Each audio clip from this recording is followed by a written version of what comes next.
drives. So you can try to fight it, but that music don't stop.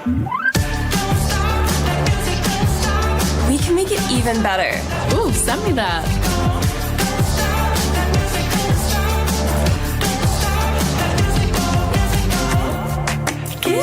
You should post that. Let me try something.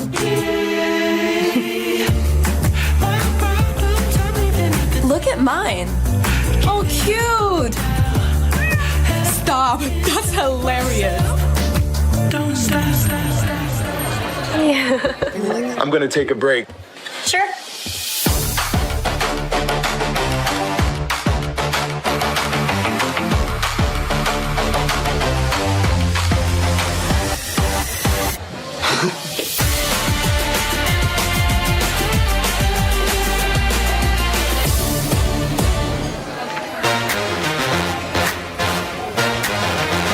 Look at this menu. What should we order? Let's narrow this down.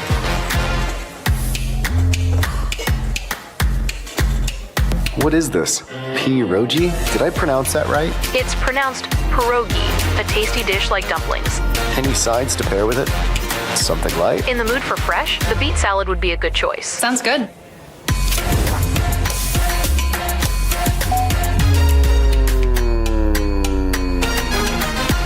You off work yet?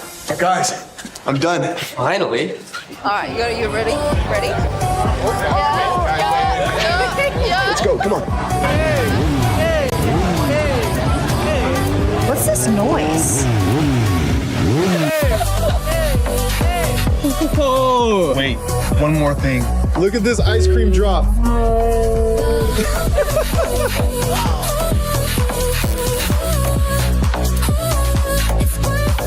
So worth it.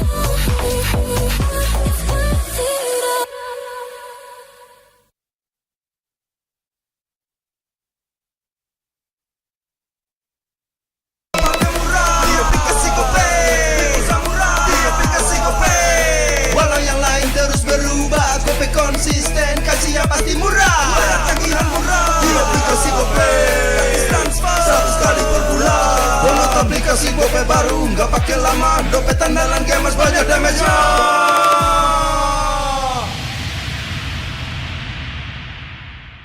Good day MPL, yo. Good day MPL, woo. Good day MPL, woo. Good day MPL, yes. Good day MPL, woo. Good day MPL, yes. Good day MPL, yo. Good day MPL, oh.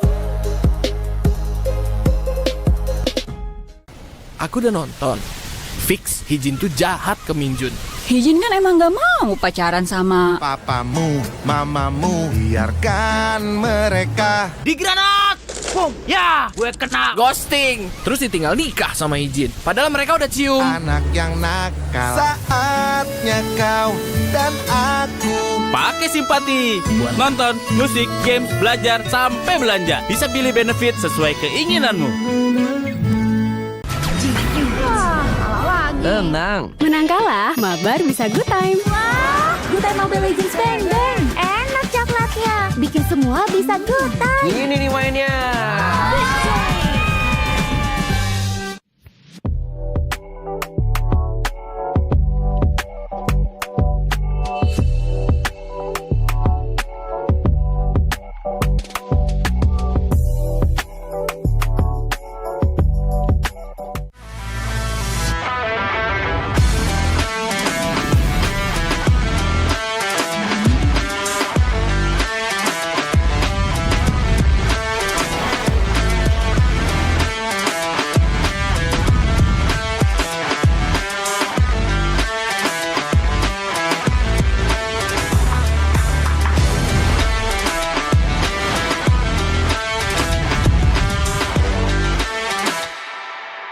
Ini kesempatan terakhir kalian. Laksanakan. Saya Ayu. Kelihatan. Itu teman kamu siapa namanya? Orangnya ada loh bang ini. Oma dan opa sekalian, kita kedatangan keluarga baru nih. Gak mungkin lah aku nyaman jadi kakek-kakek. Kacau. Kenapa? Kuping lo kacau, Acim. Luar biasa. Kalau kalian gagal, penyamaran kalian terbongkar, bukan hanya karir kalian yang selesai.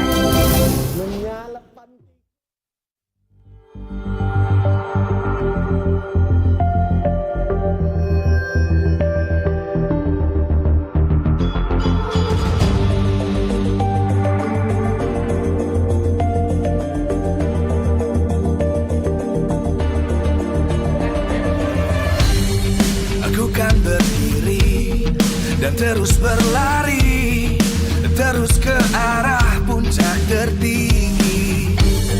Ku takkan berhenti, hanya sampai di sini. Kemenangan abadi menanti. You know we won't miss if we unite our focus. And if you haven't noticed, we all live. Nyalakan apimu, hadapi semua tantangan, hadang semua serangan, jatuh bukan halangan. Bakar semangatmu, janganlah engkau menyerah. Kita akan buat sejarah. We all this, we won't miss. We all this, we won't miss. Saatnya beraksi, jalani ambisi. Aku kan menyawakan hari ini. You know we won't miss if we unite our focus. And if you haven't noticed, we all live. Nyalakan apimu, hadapi semua tantangan, hadang semua serangan, jatuh bukan halangan. Bakar semangatmu, janganlah engkau menyerah.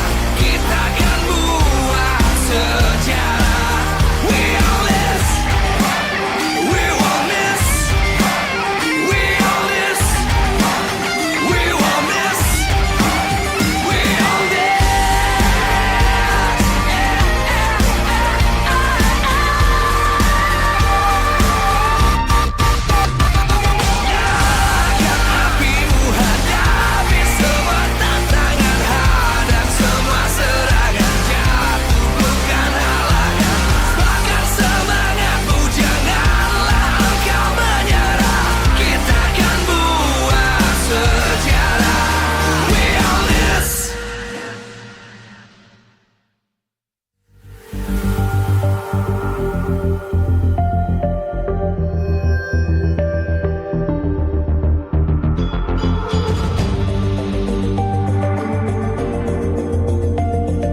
dan terus berlari, terus ke arah puncak tertinggi.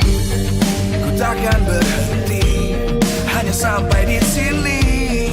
Kemenangan abadi menanti. You know we won't miss if we unite our focus. And if you haven't noticed, we all live. Nyalakan apimu, hadapi semua tantangan, hadang semua serangan, jatuh bukan halangan.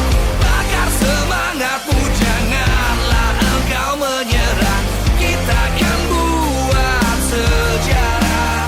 We all this, we won't miss. We all this, we won't miss. Saatnya beraksi, jalani ambisi.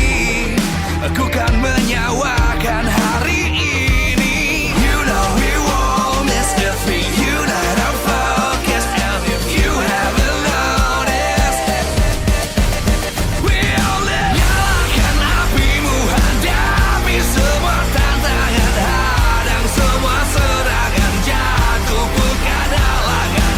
Bakar semangatmu, janganlah engkau menyerah. Kita akan buat sejarah. We all this, we won't miss. We all this, we won't miss. We all this.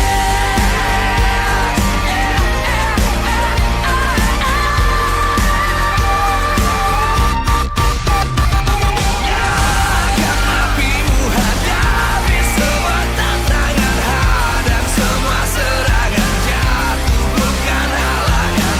Bakar semangatmu, janganlah engkau menyerah. Kita akan buat sejarah. We all this.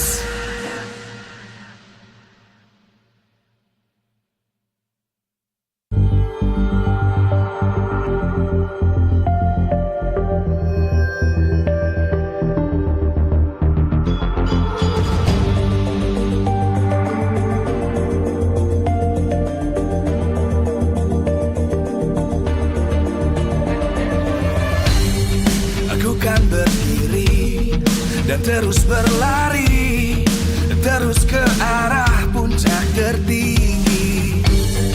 Ku takkan berhenti, hanya sampai di sini.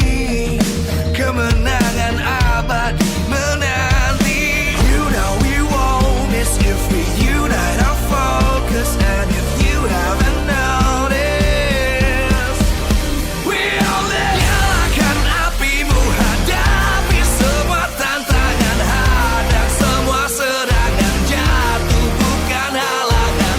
Bakar semangatmu, janganlah engkau menyerah. Kita akan buat sejarah.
Live from Nice Pick 2, MPL Season 16 Playoffs is powered by Moonton. Supported by Esports Federation of Indonesia. Presented by official tournament smartphone, Samsung Galaxy. Official e-wallet, GoPay. Official coffee, Good Day. We own this.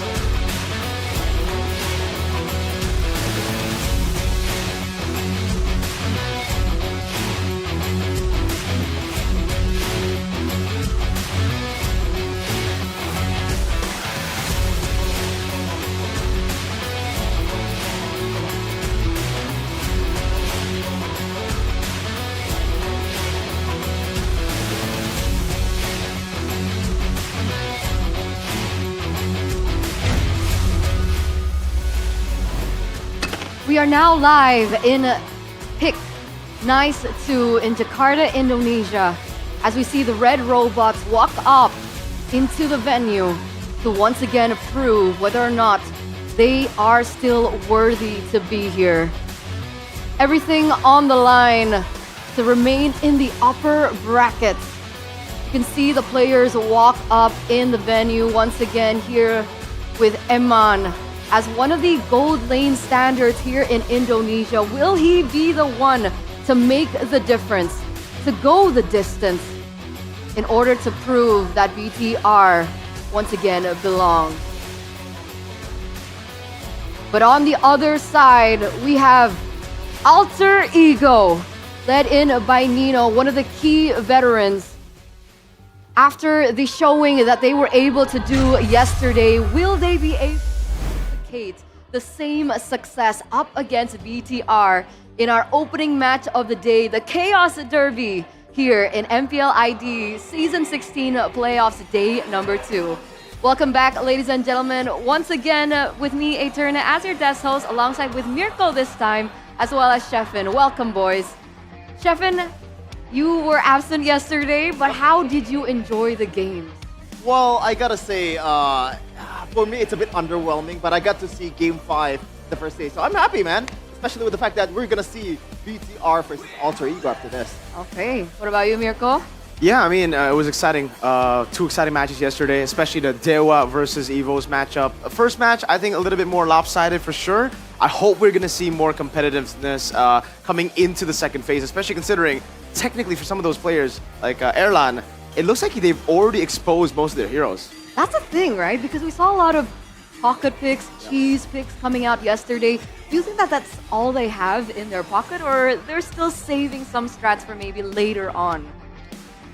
Maybe there's gotta be some strat that they still save, right? For them to go the distance, because you wanna make sure that you get out of the first round first. Now you have extra lives to work with in this stage.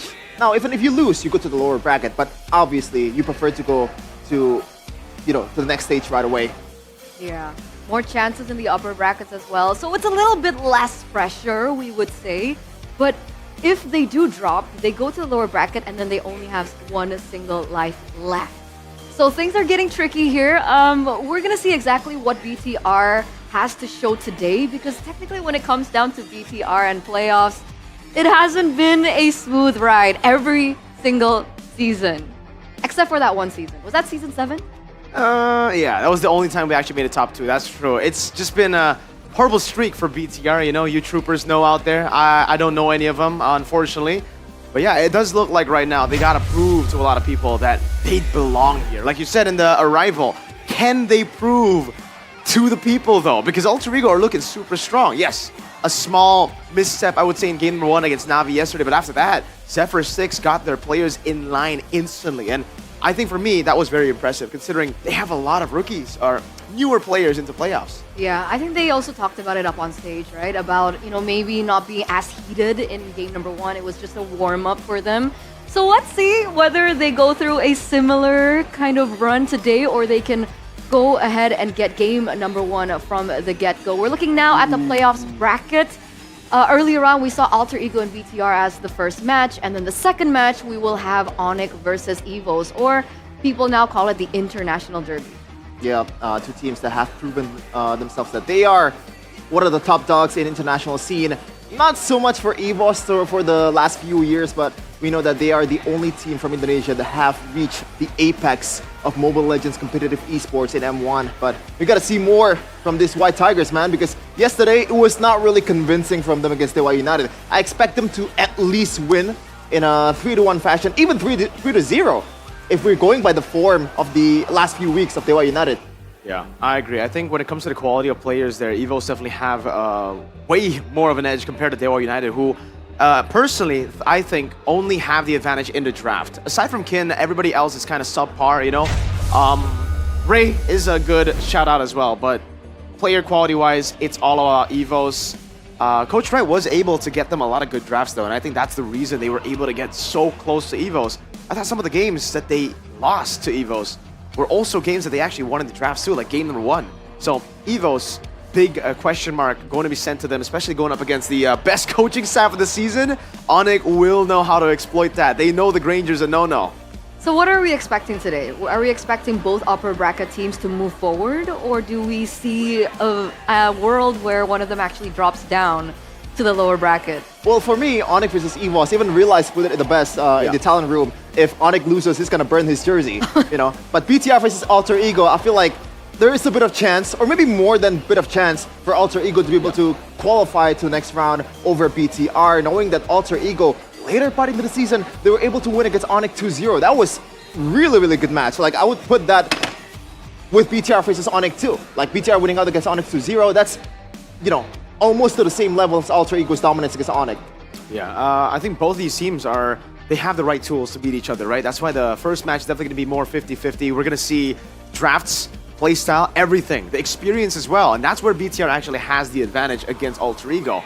A newer lineup, very, very new if you look at it, because even Rin, the guy that reverse swept BTR from last season, isn't here anymore. He's back in the back rooms with Zephyr and Six, maybe, you know, part of the analysis table with the boys there. But Yazuke has been performing really well, and that's what surprises me a lot. Because in the regular season, start of it, I think we both had our doubts about Yazuke on the Eastern Chin. He's just not clinical. He's the flashy type of jungler who wants to make plays on the Haya, on the Lancelot. But when you get him a slow pick, that's where they struggle. Again, they've proven this wrong, though, with yesterday's performance. And again, like Jeff mentioned, the win against the final bosses of ID. Yeah, that's something that we are going to be looking at today. But, I mean, there's room for swapperoos. Swapperoos, yes, sir. Because we saw that from Swalo, right? Yesterday with EVOS. Do you Yeah. think we might be seeing something similar with Alter Ego, or is this their main 5? If we're talking about just Rin, I don't think Yeah. so, I gotta say, because just because of the fact that Rin cannot play the Fanny, that is a huge hit. Yes. You want to have a jungler that can play the Fanny, that can sacrifice that one bench slot Like from Ron. Yep. Oh, are you really sure that you want to put Ron in this stage? I'm not really sure, man. But from the stuff that I heard from Coach Bam, Ron is amazing. Unfortunately, can't really replicate it here in the big stage, and that's why Nile obviously is the #1 option for Coach Bam. Just because of the fact that it's not even the mechanics, which is already a plus point for Nile. It's the mentality. He knows that he's better than everyone. You know, maybe for other people out there, they might disagree, but Nile, for sure, Exactly. holds that mentality. I mean, I think he did mention that in the interview, right? I think a lot of people, even Beloyski was mentioning in an interview where he's like, you know, the one thing that makes Nile so different from everyone else is that he's so confident. It's like a mental game that everyone is losing against him, which is why I think, I forgot who he was up against, but, I think it was Ray. The big question was like, Ray, coming up against Nile, will you be able, or what do you have planned to kind of beat Nile in that mental game? And then Ray's like, I can't. That's just something that Nile has. But we're looking at this right now, the champions race. We saw the same poster yesterday, but this time around, Dewa and Navi, unfortunately, they're a little grayed out here. So we started the playoffs with 6 teams, and now we're down to the 4. The big question is, who will be able to move forward from this point on? We still have ONIC, Alter Ego, EVOS, as well as BTR. Yeah. I think we got an amazing top 4, by the way. I gotta say that. It's been a while since we've seen, you know, a top 4 that deserves it. I think this is top 4, especially after yesterday's convincing performance of Alter Ego. Basically removing my doubts from game 1. Yep. I'm glad we get this. I think we have a lot of close matchups coming up. If BTR drops down with EVOS, then again, that's another 50-50 matchup. If Alter Ego drops down with EVOS, I would say it's another matchup where, again, we'll definitely see those strong suits, those pocket picks, those cheese picks come out. No one's going to be saving Strat for the grand finals. Well, except maybe ONIC, you know. That we don't talk about. You seem like you disagreed. Well, for me, here's the thing, all right? Just based off the fact that what happened in the last few weeks, I think BTR, ONIC is the S tier, Alter Ego is creeping up towards the S tier. I think EVOS has a big gap towards the top 3 currently, for me at least. So if I were to pick one team that will, not qualify to the next round and will fall in the lower bracket, it's gonna be EVOS. No, but I have to agree. I mean, after that performance yesterday, we saw a lot of mistakes happening. The drafts were a little bit shaky as well. Is this something that has not changed since the regular season? I mean, they underwent like a 1-week break. Yeah. I'm not too sure what the preparation was for EVOS, but I think after the Suelo change that you mentioned earlier, everything clicked, you know? I think for Roundel, the biggest problem for him is how he performs here in the big stage. Like in the regular season, he was the better choice compared to Suelo, but Suelo seems like the big game player. And with him entering the lineup, everybody just felt loose, dude. I don't know if it was because of the mid-prio or the comfort in the Lunox that he was given, but everybody was able to play their game. Even Rendy, you know, someone that I think throughout that series was getting gapped by Kin, stepped up in the last 2 games, got crazy Alice sets, and I think it is because you take away a crucial pick like a Lunox from Dewa, Octa's signature pick, put it on Suelo, and you just get so much more room, so much more, I think, even strats to play with, because we saw the Kalea Lunox come in, more space with the mid-prio, little things like that, I think is what now leveled up EVOS. Now, what I'm wondering, is that specifically for Dewa? Or will that strategy be the same strat, the starting 5 for EVOS moving forward into the playoffs? I think it is, man. Roundel's too shaky, way too shaky in the playoffs. Okay. Yeah, for me, you can see Navi versus Alter Ego also kind of... Navi try to, abuse the fact that Hijume is very reliant on the Kimi, right? So that might be the case here too for this matchup. Okay, but it looks like Bude as well as Alyssa are ready, I believe, with the gold laners of both teams. My gold. Jersey Wall ini Bude Clara dan Alisa bersama dengan kedua gold lane yang akan saling hajar di saat ini. Sesaat lagi Derby STM ada Arvi dan juga Eman. Halo. Bagus. Oke, kita pengen tanya-tanya dulu nih sama Eman. Eman, gimana persiapannya jelang Derby STM hari ini melawan Alter Ego?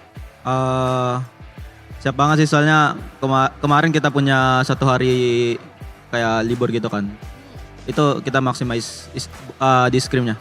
Oke, jadi sudah maximize untuk dari 1 hari itu sudah latihan nih Bude? Iya, sempat latihan, sempat ngeliat berarti. Tapi apa pendapatmu tentang gameplay Alter Ego kemarin?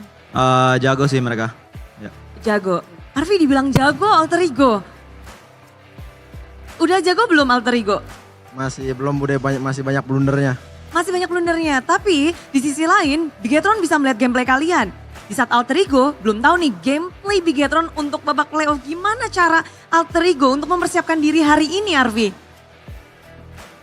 Mungkin meminimalisir keblunderan dari AE-nya sih. Oh, jadi fokus ke timnya sendiri? Fokus ke tim sendiri. Serem-serem gitu gak sih? Bigetron mode playoff menurutmu gimana, Arvi? Jago sih Bude, mungkin lebih jago dari reguler. Oke. Tapi kalau menurut Arvi sendiri jago, menurut Eman sendiri nih, kalau melihat gameplay dari Alter Ego kemarin kan menggunakan hero-hero unik nih Arvi sendiri. Dari mulai Uranus sampai Xbox juga. Menurut kamu sendiri gimana menghadapi hero-hero unik ini?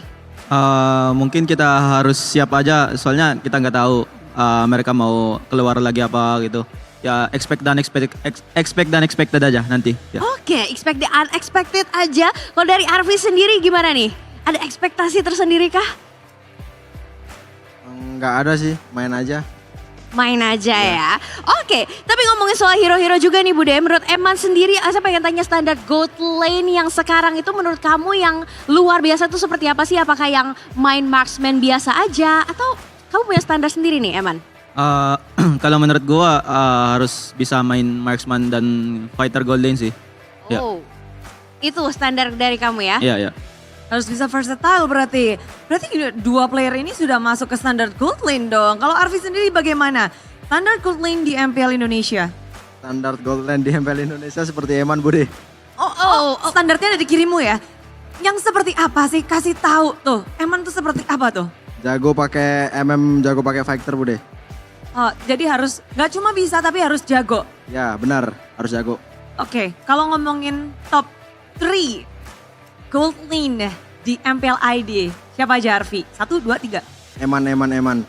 Oh, Eman. Kalau Eman sendiri, top 3 gold lane menurut kamu? Arfi. Oke, ini mereka biar sama aja nih kayaknya ya Bude ya. Udah bestie so hard sepertinya mulai di sini. Tapi kalau ngebahas tentang hero-hero yang sekarang lagi benar-benar uprising, fighter dan juga gold lane, dua-duanya harus bisa dipakai. Tapi kalau Arfi sendiri ngelihat Eman dengan hero-heronya, bisa dibilang lebih banyak kan, ada Chow juga, ada segala macam. Arfi gimana sih melihat, apakah berharap ada hero anyar nih dari Eman di babak playoff ini? Mungkin ada sih Bude dari hero barunya Eman nanti buat nanti. Harusnya ada sih. Tapi yang paling serem buat Arfi hero apa Eman? Argus. Argusnya Eman? Ya. Argusnya Eman? Meskipun belum keluar di MPL. Udah mulai mau pakai Argus? Di stream doang. Udah jaga-jaga ya. Iya. Sebenarnya. Oke. Tapi kalau dari Eman sendiri ada yang ditakutin mungkin dari hero-hero yang dipakai Arfi? Mungkin Beleric Gold Lane nanti. Soalnya kemarin sempat dia main Uranus kan ya. Gua expect dia nanti bakal main Beleric.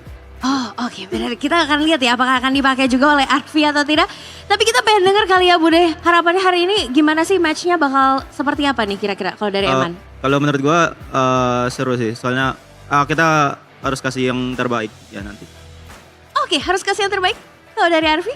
Sama sih, kayaknya bakal seru sampai 3-2 lah ini harusnya. Sampai game sampai malam sih.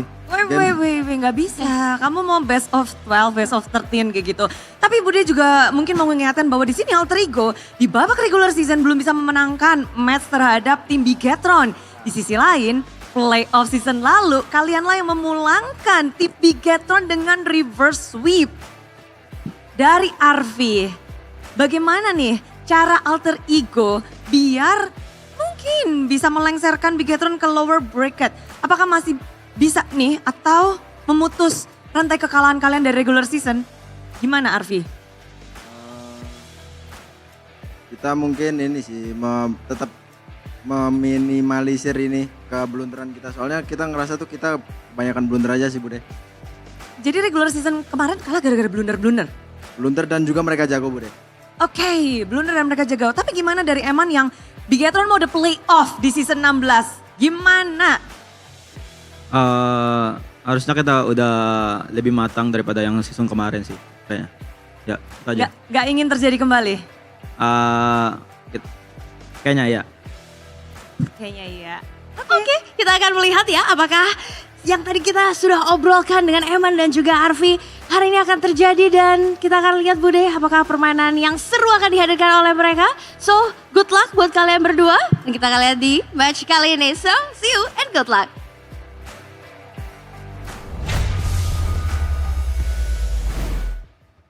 With this next matchup super heated, I would agree that that's one of the main topics that we should discuss about, right? The gold lane matchup between Eman and Arfi. What's up with the face? Please don't bring up the Argus, bro. That was a bait by Arfi, man. Eman, keep it on streams, man. Just keep it on I mean, we didn't think that the Uranus gold would work, and it won. Fair enough. But I think Uranus actually has shown to be quite, it's a pick in XP. That's something you can use in MPL. Argus, though, it's like Brandon Kent stuff. Do you agree? Do you not think that they should pick up the Argus? Well, I always welcome variety for the sake of variety in terms of hero film. I don't care if it's how bad it is, just play it. Oh, there you go. I like that. I want to see new heroes. That's Me it. too. That's a good mindset. We have That's a global ban good mindset. system in MDL, guys, if you guys want to see that. Maybe not here, maybe not here. That's true. But, speaking of the golden standard of MPL ID right now, what do you guys think about that? Do you agree with what they said? That the golden standard for a gold laner now, they have to be really good at using both fighter and traditional marksman? Yeah, I think for them, because both of them play fighters and normal marksman, it makes sense for them to say that. But I think for me, really, if you want to be the standard, you just need to you need to perform. That's it, right? Like if you're given the Granger, if you're given the Harith, and you can only play Granger and Harith, and you make it to M7, you're still up there. I'm talking about you, Domeng, right? Granger, Harith, M7, no problem. So Erlan is okay? That's my boy right Fine? there. Hey, Erlan can do no wrong in my eyes. What do you think, Shepard? Well, if your game plan is to build around that Granger comp, then there's really nothing wrong, right? Exactly. You know, if it works, why not just do it? It might seem not pretty, you know? It might seem boring for a lot of people out there. One-dimensional even? If it gets the W, there's nothing wrong about it. I think the only problem with that is what happens if the Granger gets banned, or what happens if the Granger gets taken away. I think maybe that's the concern that we're looking at. So variety, is it important or not? It is, but it's also really good if they stick to just one plan. Because again, if you want to take that away, you need to ban it in the first phase, leaving other super prio picks up for grabs. So if we're talking about that, then we also have to, shift our focus a little bit here to the roamers, the young blood roamers, Finn versus Alec. I'm seeing a lot of comments in certain posts saying that Finn was robbed of most improved player. How do you think that Finn has done compared to last season? I think he's done phenomenally. Again, last season he was the second choice roamer. It was still light as the first choice for Bigatron. And I think all the way from back in season 14, season 14, yeah, with Key, he was also just the second choice. He was always a second choice, an option for BTR, and I'm very happy to see him finally get the chance to actually perform. One of my friends, a trooper as well, has always been a big fan of Finn. When he got promoted in season 14, he was like, no, Finn's better than Key, Finn's better than Light. And I guess we get to see that now, right? Like when you have a team full of flashy members, sometimes it's good to have one guy who's stable. It sounds a lot like TLPH. It just pretty much puts with ONIC season 11, season 12. Finn, he's been improving a lot of times, or so much this season. I thought it was going to be the weak link for BTR coming to the season. Same with Shogun, right? Because I need to see more from these two teams, or these two guys, to be able to carry them into this position, and they've done phenomenally. On the other side though, Alec, I think also with Finn, some people said that he should have gotten the most improved player. Yeah. Oh, so two players that were quote-unquote robbed of the most improved player category. You can also say that a lot of people also thinks that Finn is deserving of that second team spot. Yes, sir. Oh, who was second team roamer? Alec. It was Alec. Oh, it was Alec. I'm not mad though. I'm not mad about it. So it's like a trifecta. T-Boy, Alec, Shogun. Alec, Finn, and who was the other one? T-Boy. T-Boy? T-Boy, yeah. T-Boy. First team, yes, sir. The triple threat. But how do you think these two roamers compare to one another? Do you see a different play style, or are they very similar in that way? I think they're very different. Like Alec is the flashy kind of guy. He wants to have those sometimes carry picks, but when it comes to the meta, it still comes down to them taking Gatot Hylos over. But when they do have a way to go to some cheese picks, Finn still relatively stays safe. Badang maybe, but Alec goes on Hellcurts and Hildas. Yeah, for me, Alec, when you think about certain heroes, Grok, for example, you think of Alec, right? When you think of Badang, you think of Finn. So both of his players, they bring out maybe in a way, in terms of setup, kind of similar, but I think when you're talking about the mid-prio, I think I'll take Alec over Finn any day of the week. Okay. Let's see what the casters think. I think they're available right now. Boys, you there? Ring. Hey, don't slack off. There Gotta we work, go. boys. What's up, Glory Hunters? We have Gani and Realize as the casters. What did you say? We're here just to say Bigatron might go to the lower bracket. Yeah, exactly. Whoa, wait. Hey, don't take it. That's factual. Don't worry. That's don't worry. rage bait, bro. Oh, No, actually, Okay. Goni, I had another scenario. What? So ONIC's gonna win, Bigatron's gonna win. Okay. Meet in the upper finals, and then we will knock them down to the lower bracket. Who's we, by the way? Who's we? Who's we Are you right now? playing? Like you and Keyboy, or Me, Kyrie, and the boys, and Goni too. Me and Kyrie and the boys and Gani Kyrie too. and the boys. Okay. That's I like that idea, but that's a little bit too vanilla for me. Right? That's not Want some predictable. That's predictable. I feel like Bigatron will lose in this match. ONIC will win, of course. Yeah. ONIC will grab the first ticket to M7, and then Bigatron will have to fight their way from the bottom. But yeah, I don't know. That's just me. great. If you watch MPL Philippines, the champion came from the lower bracket, so I'm a fan of that. So we are the same. You can be the Aurora of Indonesia, and I PH can be equals the to Indo. There you go. Are you saying that? And PH region equals to Indo region? I think you know what? While we're on that point, I think the top 2 is pretty close. You know, I think if BTR and ONIC make it, we're pretty close. Or Alter Ego even. Yeah, EVOS. Depending on how they do later on, we'll judge how good they are. Yeah. Okay. But we were talking earlier about the roamers here, boys. Do you think that Finn and Alec were more deserving of the Most Improved Player award? I think anyone deserves it, right? But I think Alec though. Yeah, Alec. I like Alec agreed. a lot. But man, Finn, I have my own, compassion for Finn. This guy has been good. I think the points that the panel made about Finn being, the normal guy, right? We even thought about a moniker for him, Finn the Human. Yep. The human. Finn the Human! Yeah, because he's just there adventure. standing Yeah. as like this normal guy, but he gets the job done. He synchronizes well with his teammates. He's not as flashy as other roamers, but he does the job done. He gets the job done. In a way, he's selfless, right? He is selfless. Like draft-wise, He's just a human, man. playstyle-wise, kind of reminds you of Lutpi. Lutfi. Okay. What? Lucy? Why are you just bringing Lutfi all of a sudden? Yeah, no one's talking about ONIC, bro. Do we just... Mr. Bomb said thanks to them. Don't say it. Okay, we'll just say bye. Goodbye, casters. See ya. Go That's away. why you're the casters. We'll throw you out. Okay, thank you so much. I mean, Goodness. oh no, I said thank you. No! Oh, you said thank you to Bomb. Oh, to our thank you, producer. Ah. thank you, Mr. Zipperman. Thank you for that. But Finn the Human, I kind of like that. Who's the dog? What? Because Hey, Finn Finn has Human, a take the dog. yeah. I don't know the reference. I'm sorry. Oh, it's an adventure. Oh yeah. We don't have the dog. I don't think we want to call dog- anyone the dog just yet, unless Jake's someone performs really really cool. well. He's Jake- magical. He's a Jake's magical cool. dog. That's true, but in Indonesia, if you call someone a dog, it's usually an insult. Yep. Like if in English, it's actually a compliment. You're my Yo, dog. dog. You're the dog. You're the Yeah. dog. That's true. That's true. Disparity in language, I suppose. Oh man, I forgot to ask them what they thought about this match. Oh, they thought that. It's BTR okay. really- They only care about the second match, anyways. Oh. They're ONIC fans. They only know one player on the team, Kyrie. Who are you supporting, by the way? Well, Now that Geek's not here. I've hung out with. You don't have to say that. No, it's, Let's we're on the same boat. We're on the same boat. Oh yeah, you're right. It's You're all right. You can say good. it. She's the only I one who can pass. say it. You have to pass. BTR all the way, man. There's a reason why I'm BTR. rocking red. Hey. Wait, Alter Ego is also red. I Oh mean, yeah. They're like Hey. black, red, and white. Hey, I hung out with Bam. I've talked with. I chop it up with him, and also Erpang. Not to forget. And they're both decent human beings. Erpang ex-Zeke, by the way. Oh yeah, you're right. And he also supports Chelsea. They just won, didn't they? Yeah? Chelsea. Yeah, but it's kind of like, yeah, Anyway. small team. Looks like the players are getting ready. They're almost ready to go up on stage to their battle stations. Again, this is a matchup with so much history behind them, like even from the Selly Boy era, the Sayonara era as well. When was that? Season 8, 7. Yes, sir. But here it is. Let's throw it over to the team entrance for both teams. My goats. I'm excited. How excited?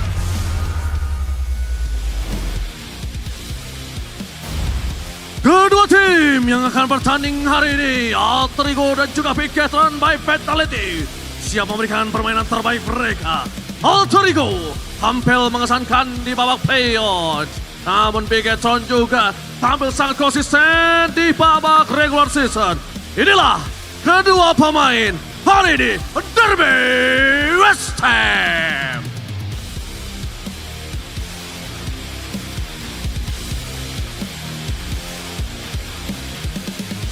Dari Cold Lane, adu tembak atau baku pukul.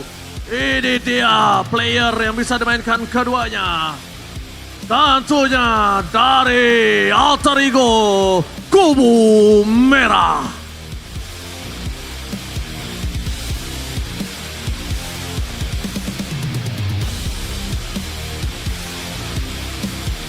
Langsung dari kubu biru kita sambung penantang untuk Alter Ego. Ini dia Bigetron by Fatality.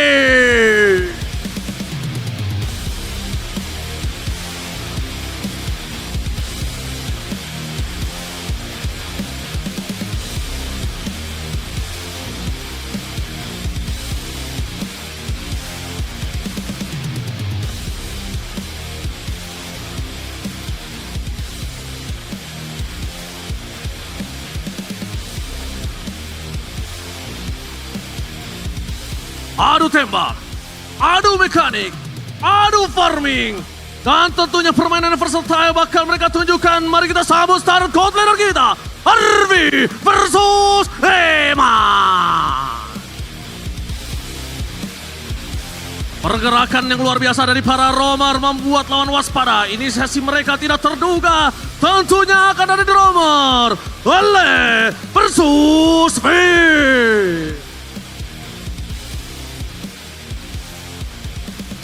Ini dia duel mid laner. Panas. Dan tidak terduga. Mampukah mereka membawa permainan di tengah? Langsung Hijume versus Mereda. Jungler berdarah dingin melawan Yasuke. Sang penantang, mampukah adu retribution tanpa bergetar? Mari kita sambut dua jungler. Yasuke versus Nahel. Veteran versus rookie of the season. Mampukah Nino menghadapi sang penantang rookie? Beradu laning, beradu rotasi. EXP laner Nino versus Sagon.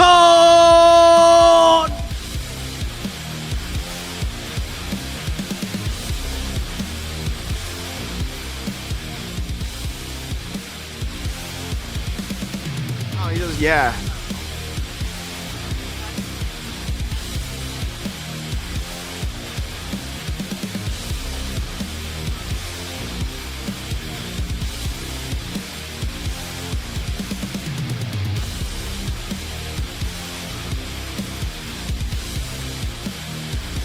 An introduction fit as ever for our next matchup. BTR and Alter Ego and their lane face-offs. Some were cold, some were a little comedic, some were a little awkward, but we get to taste just exactly the disparity, the distinctness between these players. Some veterans, some rookies, and I think your personal favorite there was the almost last one, Yeah. Shogun and Nino. It was the two side lanes, man. Really, really good stuff from Eman, Arfi, Shogun, Nino. They know how to keep a straight face, you know? Up until the very end, you know? Nino tried to keep it in together. Eman, Arfi, that was cold, though. I like that opening. Yeah, for sure. It brings a lot of spice, too. Like, I don't care. I want beef in MPL, you know? I don't care if it's fake beef. Yeah. Just for the show, man. We need some more confrontation, more conflict in this esports. The two spicy boys are out of MPL, though. Yeah. Who are the spicy boys? We don't talk about this. And Oh. Okay. Udil and Aaron. Oh, yeah. Anyway, BTR, Vitality, and Alter Ego once again. I think we had a little bit of, discussion surrounding the gold lane, but we haven't really touched about the junglers, right? Yep. How are we thinking about this matchup? Whoa. They're doing some stretches there, but in the matchup department, yeah, that's an interesting way to start things up, you know, but Bam and Airpunk, they've had very, very strange ways of dealing with pressure. I guess this is one of them. Niall's mentality, I think, is his strong suit, something we've been building up towards this matchup as well. Yasuke, a rookie. Yeah. Just like the way they were announced, the rookie versus the cold-blooded jungler, I think it just comes down to how Yasuke deals with it, because mechanically, I think both are on par. Yasuke has shown how smart he can be, how good he can be, but now, how does he face off against a guy who we've all, even Baloyski back at home watching this, have complimented for being so strong mentally? Yeah, for sure. I think that's the biggest difference. It's just the mentality burden that these two players have. Yasuke obviously coming in as a rookie. Now, this is the big stage that he needs to perform on.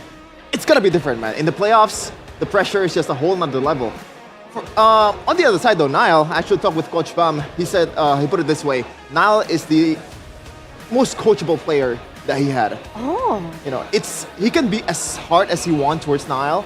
While for example, for other players out there, he needs to maybe tone down a little just to fit what they prefer. And that's the mental. Yeah. That's interesting. I mean, I would have assumed that Niall would be very difficult to teach.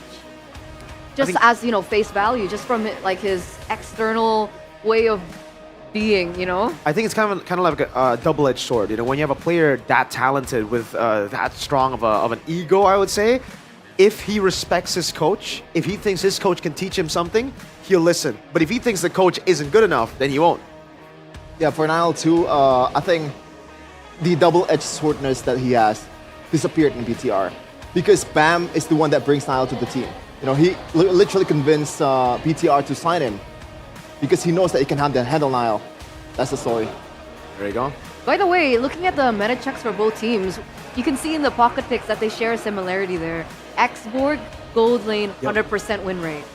Is that something that we will expect to show up in this matchup? I think it's very situational. For sure. It really comes down to the matchup. If you're up against a lot of the fighters, then the Xborg shows up and demolishes those fighters. But if you're up against a lot of poke, Yves, Farsas in the mid lane, you are going to get your Faraga armor torn to shreds. Okay, so it depends if on the jungle matchup and the mid lane matchup, or just the jungle? Literally the whole thing. You have to look at it from the whole composition from the other side. I'm an Xbox user myself, so you know, if what's your win rate? 70%.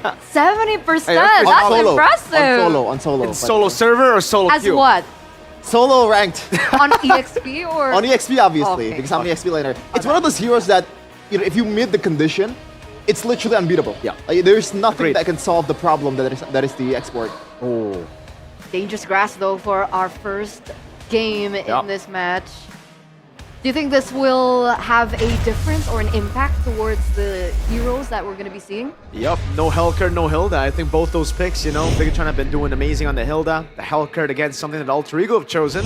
Not really a Finn type of pick, so I don't think Finn's going to have it picked up for them. It'll most likely be banned, and I already see it banned. So there you go. Yeah, BTR, take it away. So they're respecting it away from Alter Ego, considering we have seen Alec pick up that Hellcurt before. We're looking at the drafting phase now, ladies and gentlemen, for game number 1, presented to you by the official tournament smartphone Samsung Galaxy S25 FE. Alongside the Hellcurt ban, we do see the Arlet taken away. Lunox and Kimmy are the 2 heroes that have also been eliminated from game 1. Alongside the Jushin, that's 3 mages. Yep. They know the CC is of utmost priority for BTR, so Alter Ego are trying to choke down on the mid. For sure. I think they're literally trying to get the scaling mid laner away from BTR, trying to erase the flex potential, even though it can still be bring up anyway in this kind of meta. I think they don't care at this point whether it's Kimmy or Lunox in the mid lane, they still want to bring up the fighters in the gold lane too. Even tanks, Uranus has been picked for Arfi in the last match. So you think CC is going to be prioritized here, taking it away from Alter Ego? Surely, right? With the Ascension ban, though, I think the Lancelot gets a little bit more value now, right? Bigatron by Vitality. The CC Gata can show up, though, and that's why they are thinking about it real hard. They have to think about the different ways that Alter Ego can capitalize on a Lance first pick with the CC Gata open. I think the safe choice is still the CC Gata, or sorry, the CC over the Lancelot, just so that the Gata CC doesn't come out straight up from the right side. So what is the way to eliminate the threat of CC? Considering CC is a flex pick, can be put in the gold lane, it can be put in the EXP lane. Yep. For me, it's not so much about like deterring the CC. You have to get the Gatot first here. There's no way to let it go towards BTR. The question is, what is going to be the other pick though? If we're going by what Mirko told us, it's probably going to be Lancelot, but what else is there? We saw a lot of emphasis on Grok yesterday. They go higher. Interesting. That should be the Gata Kacha though, yeah. That one is a must. You have to deny that pickup. And to answer your question, Eterna, you don't think about the CC. That's what you do when you're up against CC. Mostly, you think about how you win out the trio mid and you go for those early turtles. Take CC out of the equation for now. Because again, you don't want to pick up those winning matchups just yet, just because you don't know where it's going to be flexed to. BTR though, and the Grok fits the bill for them, right? Usually when you don't see the Gata Kacha here, the Grok comes around, and I think it's a bit too greedy for them to not pick up a jungle. Lancelot with a mid laner, or then they can go Grok. If they want to flex on Finn's hero pool, then they can go for the Lancelot plus what, Farsa? Or I think the Farsa is the safest option here compared to the Eve, right? By the way, shout out for Coach Sever with the first pick of Hayabusa. Now that the Lancelot's going to be picked for BTR, it's on paper the counter for the Hayabusa, but they nailed out of the mid prior Mirko with the Khalid. Not the greatest of matchup against Gato Kacha, but it gets you that clear, it gets you that early damage, and it is trouble for the mid laner of Alter Ego. Now Harry's going to come through. It's no flex at all for Alter Ego, which is quite interesting. So now we do see coming to the second phase that the Granger has been banned out. They want to allow Hera to have a little bit more space, but now without both of them securing their mid laners, What's left on the table aside from the Farsa that you mentioned earlier? Farsa Eve right now, the Valentina is a good option if you want to try to take one of those big ults away. But yeah, I think Bigatron by Vitality, they've basically set up for their composition at mid-prio. Selena? Whatever mid lane you have, exactly. So they're thinking of whatever mid lane we get, we will win out that mid-prio. Yes, it's not the best matchup against the Gatakacha, but all we need is to clear out mid quickly, rotate a turtle, and set up for Nile. I think it has to be Selena for Moreno here. With the Eurydice ban, it makes sense. Yeah. And Ruby, obviously, just limiting that flex potential coming in from BTR. And it also fares well against the heroes that's coming in from Alter Ego. It stunned the Hayabusa. It is trouble for the Harith also. Now for BTR, if you're going by the same route, it might be Esmeralda, man? Or do they want to pick it themselves because the fact that there's a Harith on the other side? I'm not a big fan of the Esmeralda, man. I think for BTR, they're done with the bans onto XP. Unless they want to take away... No, there's no need to ban out the Yuzong anymore, right? I think BTR might actually still go like for like a Yuzong or Lapu Lapu here, just to set up for turtle number 1. Again, they already have the Khalid. They just need someone to zone the Hayabusa, plus win it out. So they actually take away the Alice. Something that, yeah, will be quite troublesome for the early trio mid in contesting turtle 1. Okay, what's going to be the first priority though now for Alter Ego? I think they want to hide the mid. Oh, never mind. I want to say that they want to hide the mid laner for the last pick to see what's going on the other side. But Yeve's going to be picked here. Now BTR is... Oh. Do they stick with a conventional gold laner or just put the CC in the gold lane? That is my question. Claude kind of fits the bill against a Harith and also the Eve. Yeah. And it's pretty good against Gatan and Hayabusa too, you know? Like, as long as you don't get taunted, obviously, with how good Iman is. Finals MVP for MPLI on the Claude, by the way. But the Lapu and Yuzong is still pickable, right? For sure. A lot of options if you are BTR right now. And it does look like they are hovering over the Yuzong and the Selena. We got... Ooh! Farsa? Farsa. I like the Farsa better. Called out. It is the safer choice that we expected in the first phase. And it will be the Yuzong. Ow, okay. Those big ultimates were too juicy for Moreno to stay away from his signature Valen. Signature Valen, power pick Valentina for Moreno, real world manipulation also available for him to utilize.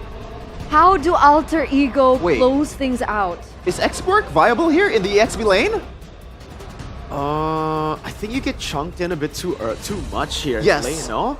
But you have to play for concede mid game. With the Yuzong? Yeah, you have to concede the first 2 objectives, I think, if you want to play. Doesn't really look like it fits Hayabusa though, right? You really want to win out Turtle 1, and that's why they're thinking about it. I think the choice right now it's Lapu Lapu, yeah. But what else can guarantee you mid-prio? I don't think you go Phobius, even though the Valen and Lancelot is there. It's just the Yuzong matchup. But it might be the best choice here. If you want to play pure front to back, it is a good way to actually handle Peel, and it will just be a safe Lapu Lapu. All right.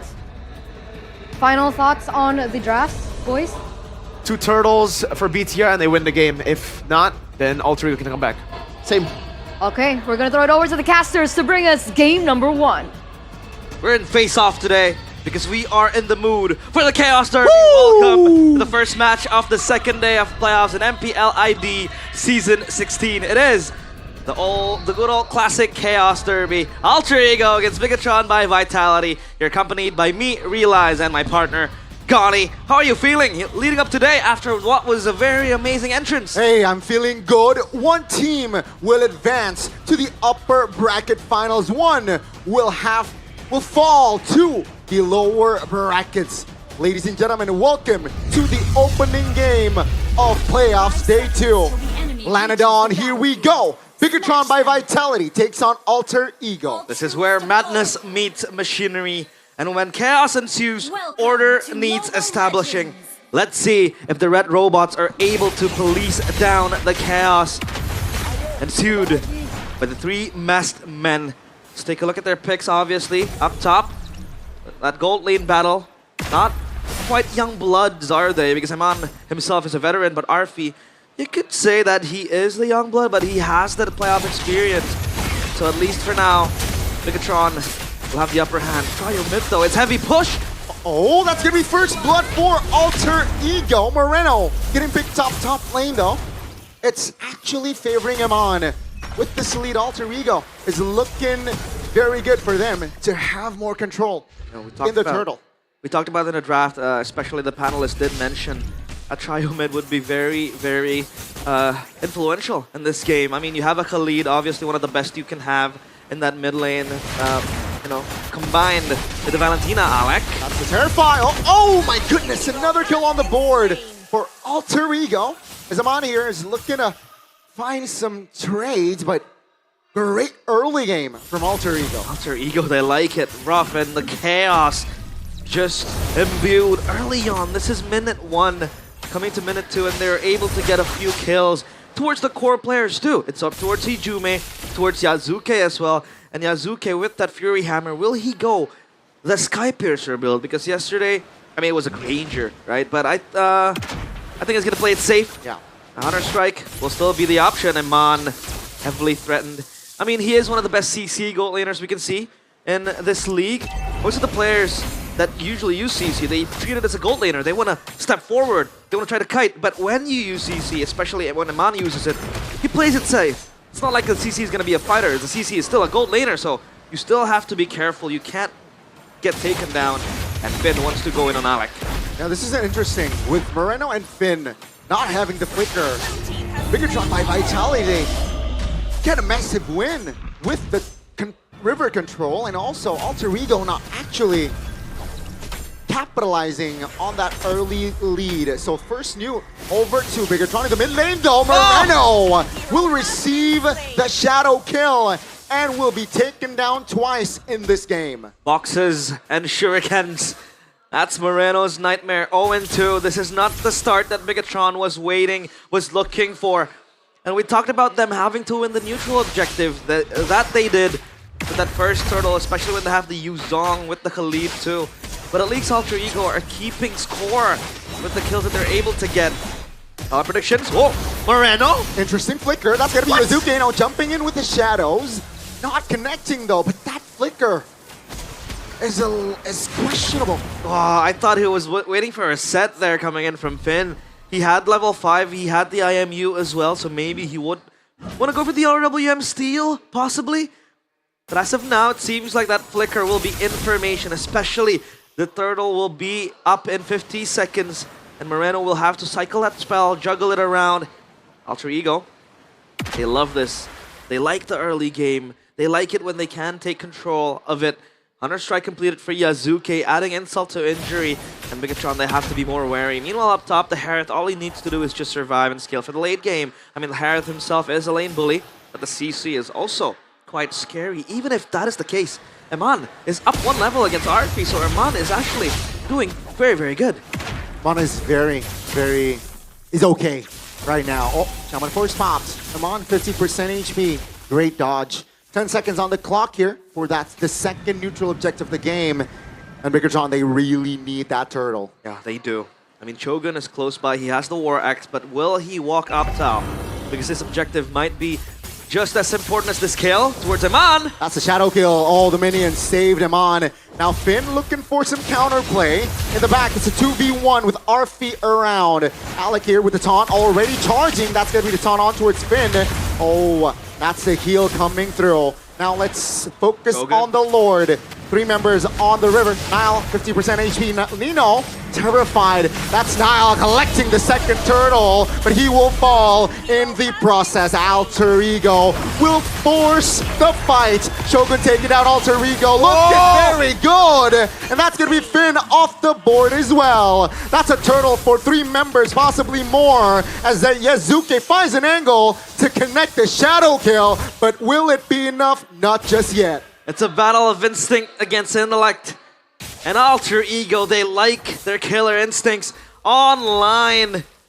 Completely taking control of this early game up against Bigatron. And Bigatron are still able to take trades. Hold on a minute. Nile pops the Thorn Rose and he's going to get out. But yeah, we talk about Alter Ego completely dominating the early game. They have the kills needed. They have the way to dictate this game. But at least Bigatron, they take these small trades with the turtle as well. And Eman, he has to be careful, but he is going to be fine. And up top, Alter Ego, they take a cross-map win with that turret up top. They have secured themselves even deeper control into that jungle area in that purple buff. And mind you, the turtle spawns there. So it's going to be even more influential later on.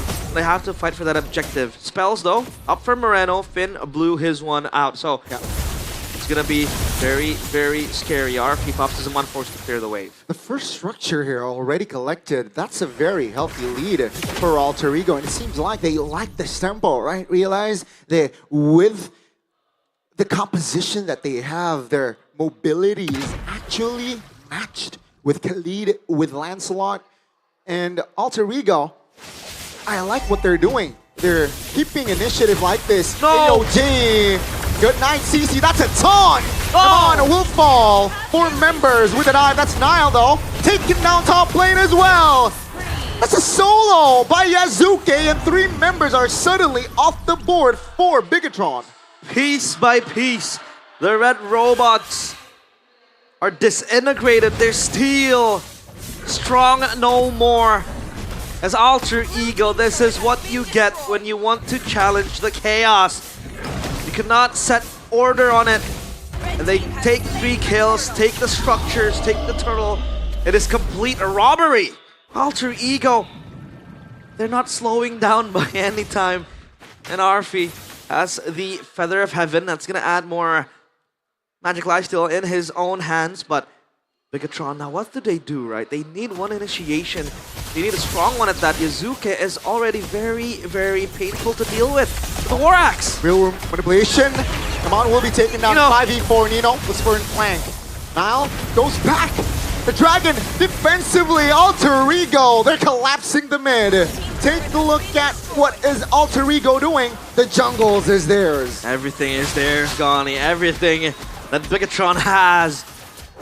It's all controlled, under siege by the 3-masked man, Alter Ego. Look at how much tempo they have all across the map. Purple buff stolen. They have the top wave pushing, even if Eman is gonna enjoy some gold from it, but the farming, you know, the minion gold is no longer the same as it used to be. Even down bottom, RP is gonna collapse on this turret. They need to respond. They cannot lose another structure, because if they do, they lose formation, and this could be very bad for them. Let's see. Real world relation pop. Finn, 50% HP. Amon looks for a flank. AOG from Moreno doesn't land. Take a look at the back. That's the 3-man. Petrify! RP down. That's going to be the shadow kill connecting on towards Shogun. It's a 1-for-1. Nino trying to hold on with the zone. AOG doesn't land. Niall looks for an angle. Perhaps with Alec with the taunt. No follow-up though. Alec under the turret. Receives a lot of damage. Yazuke finds an angle. The window to take Finn down. Bigatron saw a silver lining. That was a 4-man Petrify coming in from Shogun. They did follow up. They were able to get Arfi in the process. That was the core member of Alter Ego, but Yazuke cycling his skills. Was able to get in, get out, get the damage going, and oh my god, Bigatron. Not even that single moment, a big moment, could save them. And now Alter Ego, they set their sights on the Lord, but Eman is here to crash the party. I'd say Nile nowhere near. That's gonna be Yazuke. Oh, the disconnect. That's gonna be Eman dying all alone. That's a dragon for the second time. Popped defensively. Bigatron looking shaky game 1. Yazuke is the real mechanic here. Destroying the steel and the armors of the red robot. 6-0-3. Completely outclassing Nile in this assassin matchup. Audience prediction by GoPay. It's quite close, but a little bit favored towards Alter Ego. Oh! Finn fighting more than he can chew. Will be taken down. Not a good sign. Alter Ego got the Lord top. It's a 5v4. The Holy Shield popped before the Lord even marches. That's going to be the Lord charge. Free one, and that should be a free turret, a base turret. Everything is free for them. What Bigatron have in the Land of Dawn is all Alter Ego's property. Look at how deep they are now. It's still the 10th minute of the game. But Bigatron, they have to hope for something to happen. Nile even pops in the Phantom Execution because of how much pressure Yazuke is able to exert. And look at all the Holy Shields pop. They have Prio in bottom side as well. Man, oh man, Bigatron. I think the only way they could really kind of get themselves back in the game is to have Shogun initiate for them, right? And then you can layer it up with Finn, with a Sandstorm, and then you need damage though. Alter Ego is just way too painful. 3-man Raging Sandstorm. Yasuki in the back finds him on. That's a good Terrify, which finds Arfi. That's gonna be Arfi going down. Take a look at Finn though with the heal. Shogun, a Petrify connects. No follow-up. Hejoin flickers out. Take a look at the back. That's gonna be Nino holding 3 members of Bigatron, and he survives. Bigatron by Vitality. They are down 10k gold in 11 minutes. Nino is a man possessed, holding 3 members to his own self. As Alter Ego get the job done in the backline, it was Yazuke getting in. A few beatings to Shogun. And this guy, man, Yazuke, what a game, 8-0-3. And he made a statement, Gani. He said that he's not afraid of Kyrie. And he says that he is the best jungler in Indonesia, Yazuke. Even better than Kyrie, he says. And at least for now, he walks the talk. 8 kills, 0 deaths. Against Bigatron. Against Niall and Ahmad as well. Are you sure you're going for this? I don't know. Coming for spots. RP, Raging Sandstorm forcibly. That's going to be real world manipulation locked. That's a big one. Izume in trouble. He has no finger. And he will be taken down. Yazuki in the back will find a kill. It's a 3-4-1. Bigatron, it looked good for a second. But Alter Ego will clean the scraps. Shogun isolated with the taunt. 4 members taken out. And Alter Ego, they have an end angle. Cleaning the scraps, the metal scraps. It is a junkyard in game 1. Bigatron completely outclassed. They're looking for the end. They're looking for the end. The lock turret will do. And Alter Ego will find game 1 in this Chaos Derby. Complete domination. Chaos prevails. Order yet to be established by the red robots. But man, Yazuke is out of his mind. Setting on fire one of the best Hayabusa performances we've seen so far in MPL ID Season 16 playoffs. A complete menace, a complete pest for Bigatron to deal with, consistently injuring the players of Bigatron. Bigatron weren't even able to play their game plan. The objective take, sure, they did. But that was just Alter Ego getting all the leads individually, getting all the items needed, the gold in their pockets, and even a single moment coming in from Shogun with that 4-man, 3-man Petrify was not enough. Nope. Because Alter Ego, they were able to get in and get out. Good zoning tool with the Yves too. And wow, Bigatron, they weren't able to show up. They were not able to show up. And after the first 2 kills from Yazuke in the early game, it's just done and dusted, right? They let go of the turtle. They know it does not matter. Yeah. And with the Harith, with this composition, right? Bigatron, they got to win in the early game, which they failed to do. And it's just GG from then and there. Alter Ego, they have a lot of, I'd say, insurances. If the Hayabusa kind of, wiggles around, or just falls off in the early game, you have Arfi as the Harith who can ultra carry in the late game. The Bigatron, it was all about the early game. And wow, the Ultra Champs are in full joy. But my God, that was a malfunction in the systems of the Red Robots. Panelists, can the Red Robots be fixed? That's the big question. Can they be fixed? Game number 1, that was a 12-minute and 52-second game. That was a very quick game number 1. Gotta ask Mirko. Hold on now. All right, everybody, hold on. Hold on. Calma. This is a signature. These guys must be new.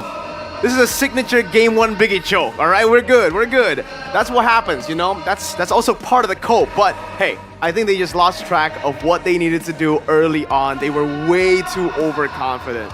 Valentina and Khalid, you're a good combo together, so you can clear wave and rotate early. They were trying to take the brawl against a Eve, against the Gatot Kacha, and they got punished by the Hayabusa. Similar to, again, what Ukir had to suffer yesterday a couple of times. Which is kind of ironic, right? Because I think the choice for Valentina is first, you mentioned it earlier, the Gatot TC combo, the pseudo Gatot TC combo, and also the fact that Valentina is probably the safest mid laner to pick, right? It ended up with Moreno dying 2 times in the first 3 minutes. That is not the game plan that BTR is trying to recreate. Now, they do get the first 2 objectives, but I think that the fact that they lose out on every single clash that they had is just... I don't know, man. Yeah. The win con for them was they needed to win the first 2 turtles plus get those kills. So the 6-0 start you saw for Alter Ego, that should have been on the BTR side. That's their win con. And for Alter Ego, we mentioned here on the panel before getting into the game, all they needed to do was stay even. They got 6 kills early, so staying even wasn't even in their bingo card, and it was through playing over the overconfidence of BTR. They just punished those overconfident movements, and then they capitalized, what, 6,000 goalie to 6 minutes, was it? Yeah, around that. But we do want to crown our MVP, our player of the game for game number 1 in this best of 5. That's going to go to Yasuke, presented to you by the official tournament smartphone Samsung Galaxy S25 FE on the Hayabusa. At that 5-0-4 mark, he picked up a Sky Piercer. Yeah, I think this is the main punish tool that Alter Ego had. I gotta say, BTR, it feels like they're playing the mid lane, trying to get the mid trio, without really realizing, without really, adding this factor that is Hayabusa. This is the best jungler to punish mid trio, Like, this is the jungler that you... Level 2, you can punish with the Quad Shadow combo with the Shurikens, and you don't even need the Shadow Kiru to be able to kill people when you have a Yif and also Gatot Kacha to complement your killing potential. And BTR just erased that out of their minds. I don't know why. And I think Alter Ego were very confident with this game plan because this was a first pick Hayabusa at that. Yes, sir. It was very, very confident. I mean, they picked it up also to deny it for Niall, right? But it's also, again, a signature pick because we were talking about how Lancelot on paper should be a counter, not if Yasuke gets 2 kills early. That just puts him in such a good mood. And that's why we were talking about, picks that they should go for. I think for Shepard, he was thinking about the export pick, right? That's why I instantly said, no, it doesn't fit with the Hayabusa. They need something to actually still play early because even if they don't win out the neutral objective battles, which is very hard to do, by the way, on the Hayabusa, if you don't initially start on the neutral objectives, you can look for the fight. You are a cleanup hero. So if you have these guys doing so much base damage, look at Yasuke. I gotta give compliments to this guy. The execution was spot on as well. He always just waited. Again, this is what you do on Hayabusa. You don't come in first. You don't just use your Quad Shadow randomly. You wait for the moment. They use their movement skills. They use some of those, again, sustainable skills, and then you come in and clean up. Then once you have this many Sky Piercer stacks, whatever. You can do whatever you want. Yeah, and it shows, right? The fact that multiple times Shogun, Finn, they had like 2-man set. Shogun had a petrified force 4-man. It does not matter. Nino is in the front line just taking care of 3 guys at once. That's how bad they were down at that point. 10k gold leader or anything like that. Yeah, they got the second tier turret in the top lane before 8 minutes. That is just that sentence in this kind of game, man. Because the fact that you bring out the 2 fighters in the side lane, you don't have comeback tools. You don't have heroes that can scale. Even your mid laner is a hero that does not scale. That really just limits the potential of BTR. It's literally early game or nothing. This is just the story of MPL Indonesia regular season matches for most of the time. I'm feeling a lot of passion coming through from both of you guys as we're breaking down this game. And gotta ask, is this maybe a similar story to Alter Ego? I mean, considering Alter Ego had a lot more time to warm up yesterday, this is Bigatron's first match of the playoffs. Could maybe jitters or getting used to adaptation be a factor here for game number 1? The cope in me says yes, Eterna. Okay. I hope that's what we're seeing here because, again, it's kind of like a signature Big Choke. They always do this. Even in the regular season, they reverse sweep a lot of their opponents. 2-1, 2-1 against Alter Ego. 2-1, always 2-1. Even against ONIC. Wait, ONIC was 2-0 or 2-1? Now I forgot. But, yeah, they get a lot of 2-1 games because they lose sight of a few things. And I think... I don't know if I can shout him out, but I will shout Aldo out here. He just mentioned to me how hard it is to go up against Alter Ego because they kind of got that like ridiculous aura that baits you into fight. Oh. I think that's what, like, again, Na'Vi took yesterday. They just kept on going for the fight. It's kind of like they bait so well in the mid lane. Hijume gets poked down, Gatot's low, and they use that to like, all right, we still want to fight. Because usually when you're on a Eve or a Gatot, once you get chunked, sometimes you just back away. Yeah. They still stay in there. So that's what corralled Moreno and Khalid, plus even the Lancelot to be like, oh, wait, they're vulnerable. And then you see the map and you're like, wait, there are no minions. So the Lancelot can't actually dash towards the Eve. Hayabusa, on the other hand, can punish you if you overextend. Yeah, to the point of Hijume also, the fact that BTR, they banned, I believe, 2 Hijume heroes in the first phase, which is the Lunox and also the Kimi. It didn't really pay off that well. It was Alter Ego banned. Wait, is it? Alter The Ego. Houston was banned by BTR, Lunox and Kimi banned by Alter Ego. Yeah. Oh, okay, never mind. I think it was a good plan because like they put Moreno on a pick that we haven't really seen him on. Throughout the meta in MPL Indonesia Season 16 regular season, it was always Moreno on prio picks or safe picks.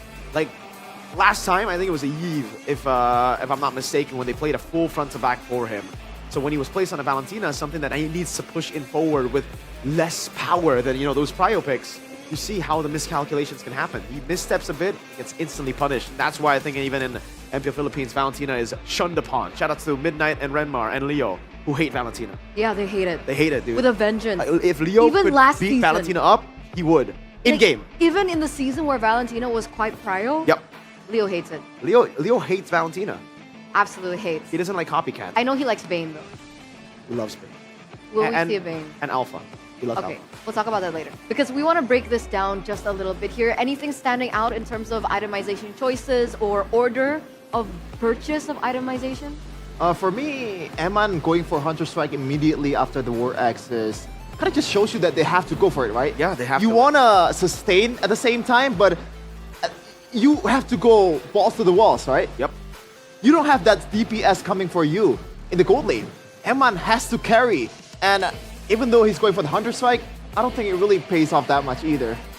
Oh man, other than that, there's really nothing that stands out for me. Maybe towards the, a lot of more emphasis towards the damage for Hijume. He's not going for early Winter Crown or early Blood Wings because he knows that he's already snowballing. And even if Nile wants to punish, he has that, I guess, level gap and also experience gap, gold gap, whatever you want to say. So he's much more focused towards dealing the damage towards the front line of BTR, and it pays off. Okay, now what can we do to look forward to game number 2? Because obviously BTR, the Red Robots, they want to reset. Was it a draft gap or an execution problem for the Red Robots here? I think it was a massive execution problem for their side, right? They got to stick to what their composition is built for, which is neutral objective take, not randomly brawling across the map, giving the Hayabusa space. It's also a dangerous grass there, Alter Ego strong map. So I think they just completely disrespected Alter Ego and paid the price for it. Yeah. I don't know, man. I feel like, yeah, it's the execution problem. Sometimes the biggest adjustment is not even the strategical part. You just have to lock in more. You just have to be focused more.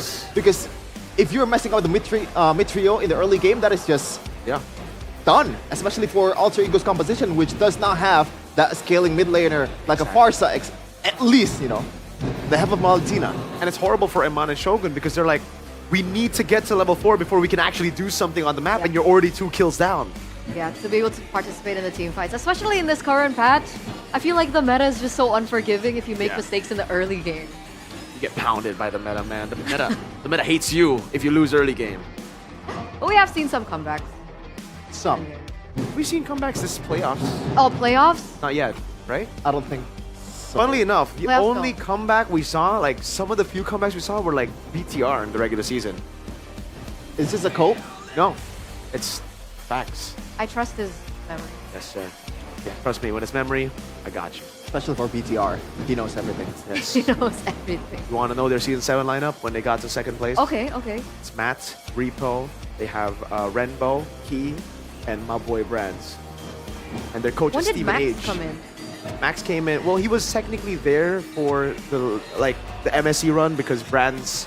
Oh, yeah. So yeah, because Brands couldn't make it. Yeah, he could. But technically, yeah, he was busy. exiled. Oh, that's busy. Easy. Busy is the right busy. word. See, Yeah. yeah, right. Busy. Yeah. He's busy. Luminaire and Rect were, Also not available. but they were not busy. They were.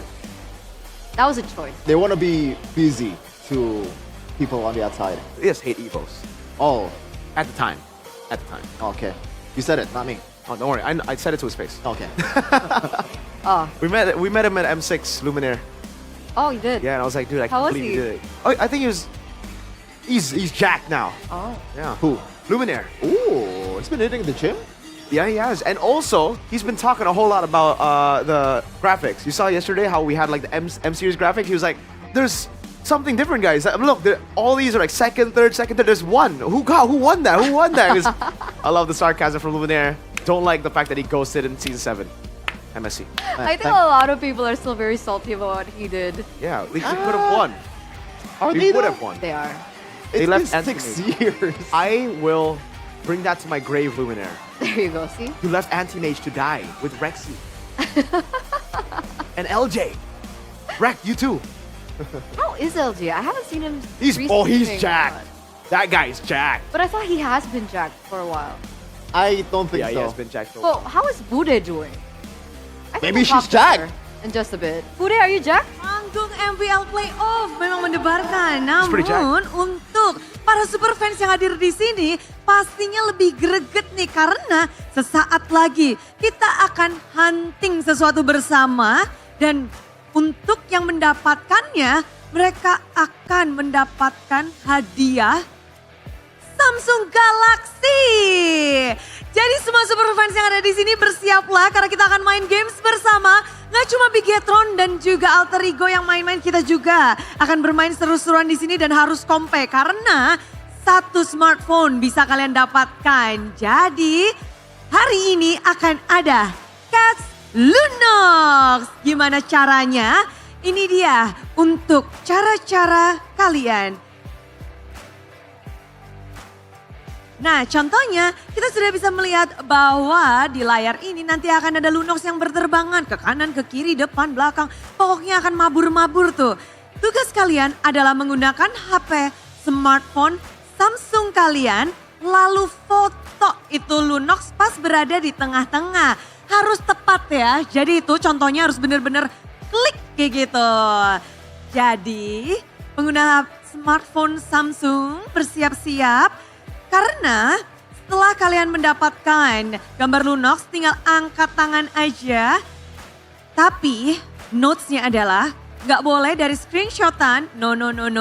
Harus dari kamera dan itu adalah file asli ditambah cepat-cepat dia dapat.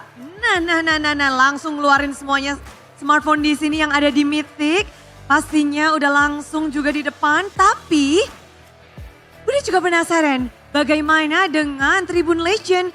Apakah yang ada di Legend sudah siap? Di situ, di belakang sana ada Alicia juga yang siap untuk menjadi pawang nih. Siapa yang ngedapetin dan juga menjaga. Apakah itu benar-benar foto hasil dari smartphone mereka? Jadi gimana? Alisa, apa sudah siap di sana? Halo, Bude sudah siap dong di sini. Mana suaranya yang sudah siap? Semuanya udah pada keluarin Samsung Galaxy mereka masing-masing dan mereka sudah standby banget Bude buat catch the Lunox. Kalau begitu apakah kita langsung countdown aja nih untuk kita puterin Lunox-nya? Gimana nih Bude? Ayo Alisa dari 100.000 ya. Oke, 100.000. 99 jangan kepanjangan dong. Oke, dari 5 kali ya Alicia ya. Let's go Bude. Jadi 5, 4, 3, 2, 1, catch the Lunox! Ayo, cepet. Wow. Kalau yang udah dapat langsung angkat tangan ya. Yang di Mythic Angkat juga tangan. boleh. Langsung nih. Semua FD semuanya juga harus matanya memandang. Siapa cepat dia dapat. Dapat. Ada yang dapat. Bude ada yang dapat di Legend. Aduh, yang di Mythic belum ada yang dapat nih. Ini bukan video kan? Bukan screenshot kan? Dicek silahkan Alicia. Langsung dapat loh Bude, ini perfect. Bagaimana Dewa Juri? Samsung betul handphonenya? Samsung apa? S24 Ultra. Wow, keren banget langsung dapat nggak sampai 10 detik. Oke, kita kenalan dulu namanya siapa? Namanya Olan. Olan, kamu dari mana nih?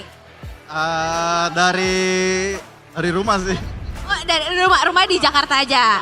Oke, Olan kamu pendukung dari tim mana nih? Hari ini pendukung Bigetron sih kalau hari ini ya. Oh, khusus hari ini. Kalau beda hari beda tim. Kemarin dukungnya sih Dewa United sih, tapi sayang sekali nggak masuk ya. Nggak apa-apa. Kenapa hari ini dukung Bigetron dan langsung saja akan kita berikan satu buah Samsung Galaxy untuk Alan. Boleh dibuka dong, di unboxing ya. Wah, cepet banget. Ini ada tipsnya nggak sih buat dapetin langsung Lunox-nya nih hari ini? Karena emang HP-nya bagus sih. Jadi bisa foto cepet gitu. Oh, jadi bisa foto cepet ya. Dan tadi kamu pakai fitur burst juga nggak sih? Enggak sih, fitur manual aja. Fitur manual nggak nge-lag ya? Bisa langsung dapat Lunox-nya ya? Oke, jadi itu salah satu keunggulan kalau kalian langsung datang ke MPL ya. Karena di sini kalian bisa langsung dapat ini Samsung Galaxy secara cuma-cuma, tinggal foto Lunox aja. Ajakin dong teman-temannya buat datang juga supaya bisa dapat satu buah Samsung Galaxy kayak kamu. Buat teman-teman, hari ini wajib datang ke MPL, siapa tahu kalian bisa dapat Samsung juga. Siapa tahu kalian bisa dapat Samsung juga, jadi ayo langsung aja ke Nice Pick 2. Secara cuma-cuma orang bisa langsung dapat, nanti bisa dipakai buat push rank ya. Ya pasti. Oke, kita akan lihat keseruan apa lagi yang akan ada di MPL Playoff pastinya. Dan kali ini jatuh ke teman-teman yang ada di Legend, mungkin kan nanti nextnya ada di teman-teman yang di Mythic, kita akan lihat.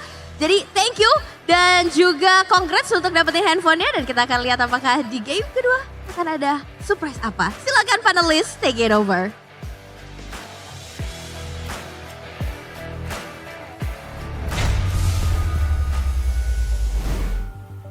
Dude. He just got a free phone. For what? Taking a picture of Lunox. Sheffin has a bunch of Lunox pictures Oh already. no, but it's specifically it has to be at the MPL arena, and then you have to make sure the Lunox is in the middle. Why do you have lots of pictures of Lunox? What is this misinformation, bro? What? You showed me those pics. No, it's not Lunox, it's Selena. Ah. I can't tell between yellow and purple. Ah, that's why. Are you Lafel? I am not LaFell, and I'm not colorblind either. I just can't tell between yellow and purple. Maybe it's contagious. Maybe it is. You've been hanging out with LaFell too much. That's not good. Yeah, it's been like 4 months since I hung out with him. I mean, yeah, you spend a lot of nights with LaFell, right? You used to be roommates. We used to be roommates, and then Muntan said, nah, Stop. it's enough. You used to do draws together. And then hate it together. You know what? That was actually good for us. ONIC won MSC when we did the draw. So Muntan, if you want Indonesia to win, Do the draw again. do the draw. Let us do Together. the draw again. Together. Both times we did the draw, it was Indo win. No. Yeah. The first Snapdragon and MSC 2023. one? Oh, you did the Snapdragon one. Coincidence? I think not. Well, there you go, ladies and gentlemen. If you guys want to win a free phone, a free Samsung Galaxy phone, you guys can come over to the arena and join the activity. We got Rin. Was that Rin? Rin did this to me. Hey, oh my god. Hey, Rin, I'll get you. I'm on panel right now. I'll get you, bro. That guy walked over just. 3-1. That's Rin. pretty cute. Rin, That's 3-1. pretty cute. That's pretty cute. But again, talking about the Samsung Galaxy, you know, right now we are having the Samsung Galaxy S25 FE. Again, amazing specs from this phone. I think Sheffin will walk you through it. And the big gong thing is that it's super affordable as well.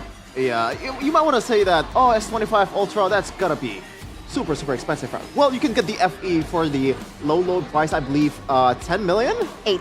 8? Oh, That's 8 10? million? Even better. Oh my god. The fact that it has also almost 5,000 mAh battery just keeps you gaming non-stop is just ridiculous, man. It's a lot of value for this phone. The durability on this phone is ridiculous, by the way. Like, it's not happened here, but if you let it fall like 5 times on a desk, it's still good. Like, it just doesn't break. I have tried it, trust me, at home, all right? Claim your voucher right now with MPL S25F. You get a free travel adapter, 25 watts, and you can also start your lease. Is it a lease? Is it a loan? Yeah, a loan on your phone starting at 700,000 IDR. What I like though, one of the features of Samsung Galaxy S25 FE is when you're taking a photo, sometimes there's a certain people that you don't like, right? In this case, for me, it's Realize. I want to erase him. Wow. You know? I can just use the AI feature to erase Realize. That is true. You actually can. You actually can, but why do you hate Realize? I was gonna ask. He's a Madrid fan. Okay. But okay, that's it. That's enough. I agree. He is a Madrid fan. Well, there you go. Another reason to hate Realize. Anyway, this promo is valid up until October 31st, so it's just a few more days left. you guys don't want to miss out on this promo, you guys can scan the QR code right below here, or you can click the link in the chat or description box. That should be done by the admin. I hope they do that. Jeff is the admin. Oh, okay, work. Oh. By the way, you said, wait, hold on now. You said that's another reason to hate Realize. Why do you hate Realize? Because he's a bandwagon fan. He only supported ONIC after they won a million times. I don't like that. Yeah, no, specifically said, started supporting ONIC when Kyrie joined. So that's literally bandwagon. Yeah, that's literally like 90% of ONIC fans. That's actually true. I'll get you, Rin. Man. Just walk past again.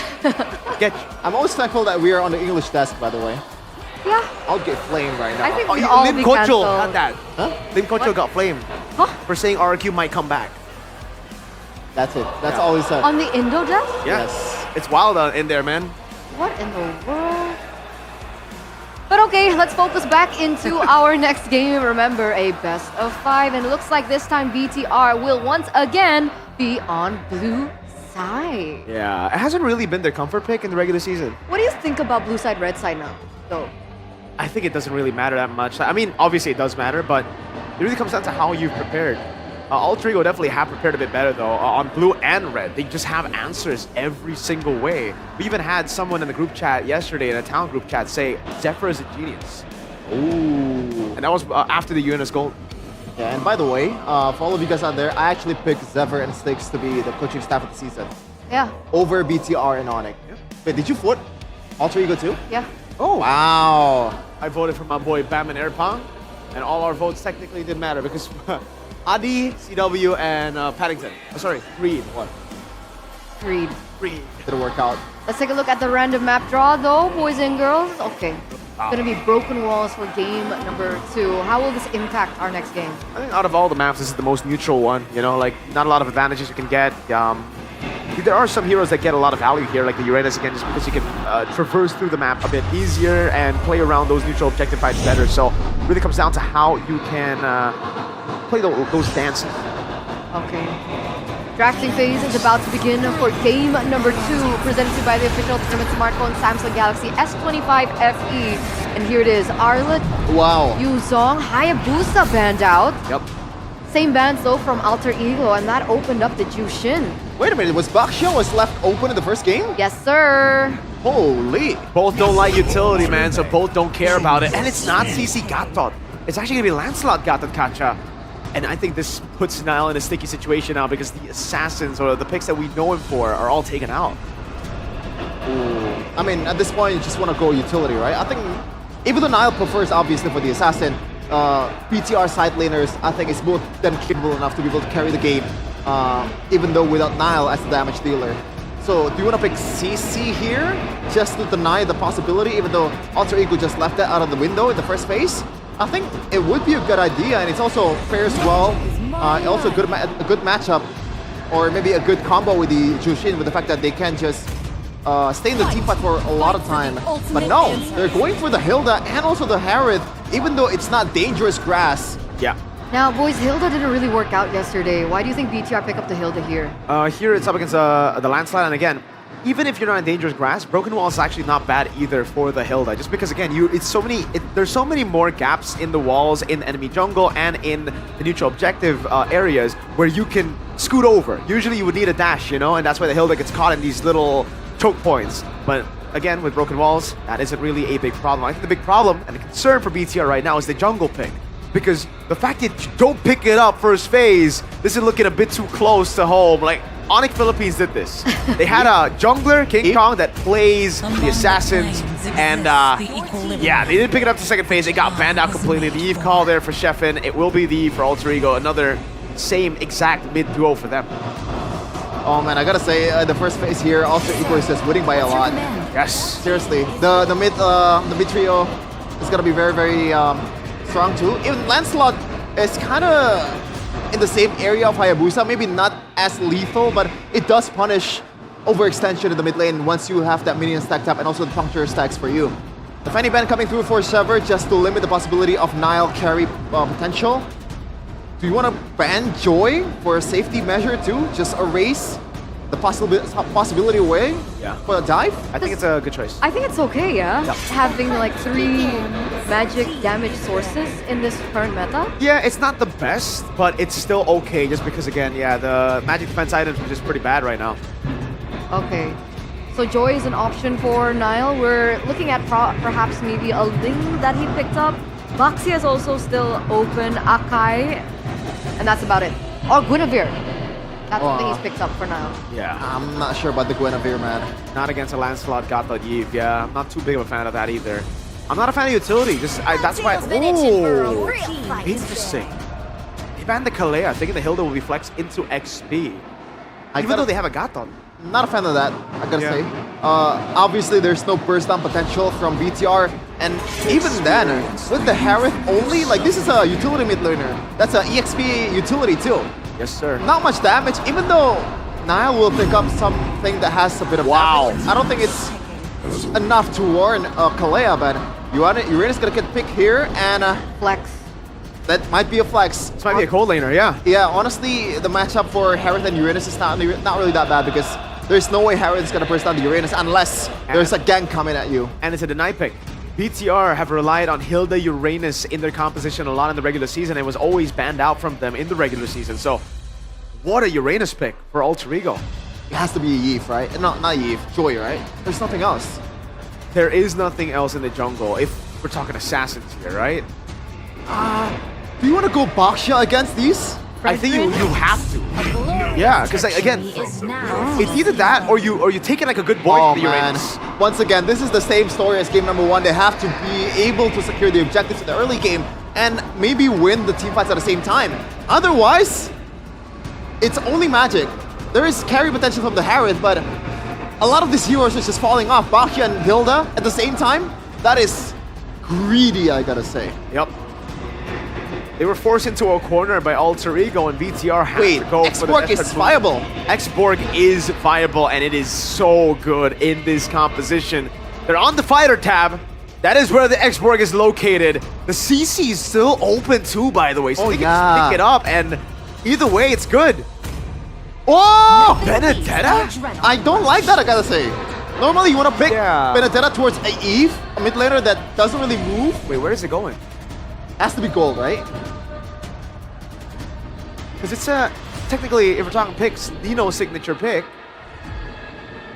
It will be weird if you put it in. Wait, no, yeah, I think maybe you do want to go XP, yeah, just for the matchup. Exactly, because you don't want to put the Uranus against the Baxia early, so the Uranus will be able to just farm out in the bottom lane while they do their thing. Placement looks like it's in gold, so we're going to throw it over to our casters to see exactly where this Benedetta is going to go. Realize, Gani, take it for game number 2. Panelists, I might have an answer. That Benedetta is going roam. It seems like because in the last second of that draft change, I think I saw Alec using the Benedetta. So we'll just have to see if it is indeed in Rome. Because if it is going to be insane. Welcome to the Land of Dawn for game number 2 of the Chaos Derby. Vicatron by Vitality against Alter Ego, with Alter Ego having control. And no, it is not going to go to Rome. It's going to go to the gold lane, because I saw in the last second, it was changed to Alex. So, you know, my eyes does deceive me. Hey man, Arfi brought up the Uranus gold yesterday. And now it's going to be a Benedetta gold lane. Alter Ego, if they win this game, they will secure match point. Let's see if Bigatron by Vitality is able to equalize here in this game. Man, it feels so strange when Alter Ego picks up a Benedetta. It doesn't go in the hands of Nino, because this hero is a Nino special. We know him to be able to use this hero, but Emblems by GamesMax, pull yourself together for both mid laners. Obviously, you want to cycle all the spells. The flickers is very much important. Festival of Blood with the Concussive Blast, the hands of the Benedetta for RP. So he's going to look for the wave clears and then rotate, but Finn is just running around with his axe. Yeah, seems like Finn is harassing early. Doesn't really find something though, just a delay probably, as Shogun is around the jungle as well. Yazuke though will still get the clear of his own jungles. On the bottom side, you can see here, Herrick struggling already. Going up against the Benedetta from RPO. That's a taunt in the mid lane. Alec pops a Revitalize early. So that's a small win for Bigatron. Feels like Ultra Ego are playing with fire because the panelists talked about the Uranus pick. If it is about to go to the gold lane, it fares well against the Harith. The Uranus very tanky. The Harith's not going to burst it down. And look at where Ultra Ego is just controlling themselves in the jungle of Bigatron. So far, Bigatron, they also have a way to hold themselves together because they have the Esmeralda. And look at RP, he's just cutting the wave in the back, man. Yeah, he is actually winning. We'll rotate first. That's going to be Finn taunted. Two-man taunt, actually. Now, and the turtle, Yazuke will find the turtle, even though he's solo. Shogun and Finn will not be able to capitalize. There is Alter Ego. Will take the first neutral objective in the game. Again, this is trouble for Bigatron. We talked about the nature of this composition. This is where you need to be able to win the first two objectives. And the first one they lost. Because you have a box here, you have an Esmeralda. It is very good setup. If you want to go for the turtle, especially when you are up against the Uranus. Good anti-shield and anti-healing. But as of now, it feels like Ultra Ego again are striking first. Very relentless, very fearless on what Bigatron by Vitality is bringing to the table. And this man right here, Yazuke, has been able to prove himself. It's one of the best, especially in the playoffs. After such a bold claim, and he made it work. In game one, he was 8-0. And with this Lancelot, man, I think the sky is the limit. So far, so good indeed. So good. Realize, right? For Yazuke, especially after a performance on the Hayabusa game one, he was able to just dominate Bigatron by Vitality. And tells Bigatron in the mid lane to 2v1. Heejuming pops a flicker. That's gonna be Alec though with the cover. Demobilization will not be enough as Alec finally gets taken down. And that's first blood for the Red Robots. The problem now for Ultra Ego is the nature of Bigatron's front line. It is very tanky. It is very strong as well. Multiple shields here and there. Nino might be overextending here in the top lane. Takes a couple of damage on the turret. That's gonna be Moreno with the knock-up. That's a flicker. Still knocked up though, but Nino immobilized, still able to get out for now. Yikes. Bigatron has Bryo though. And let's see here in the turtle. What's gonna happen next?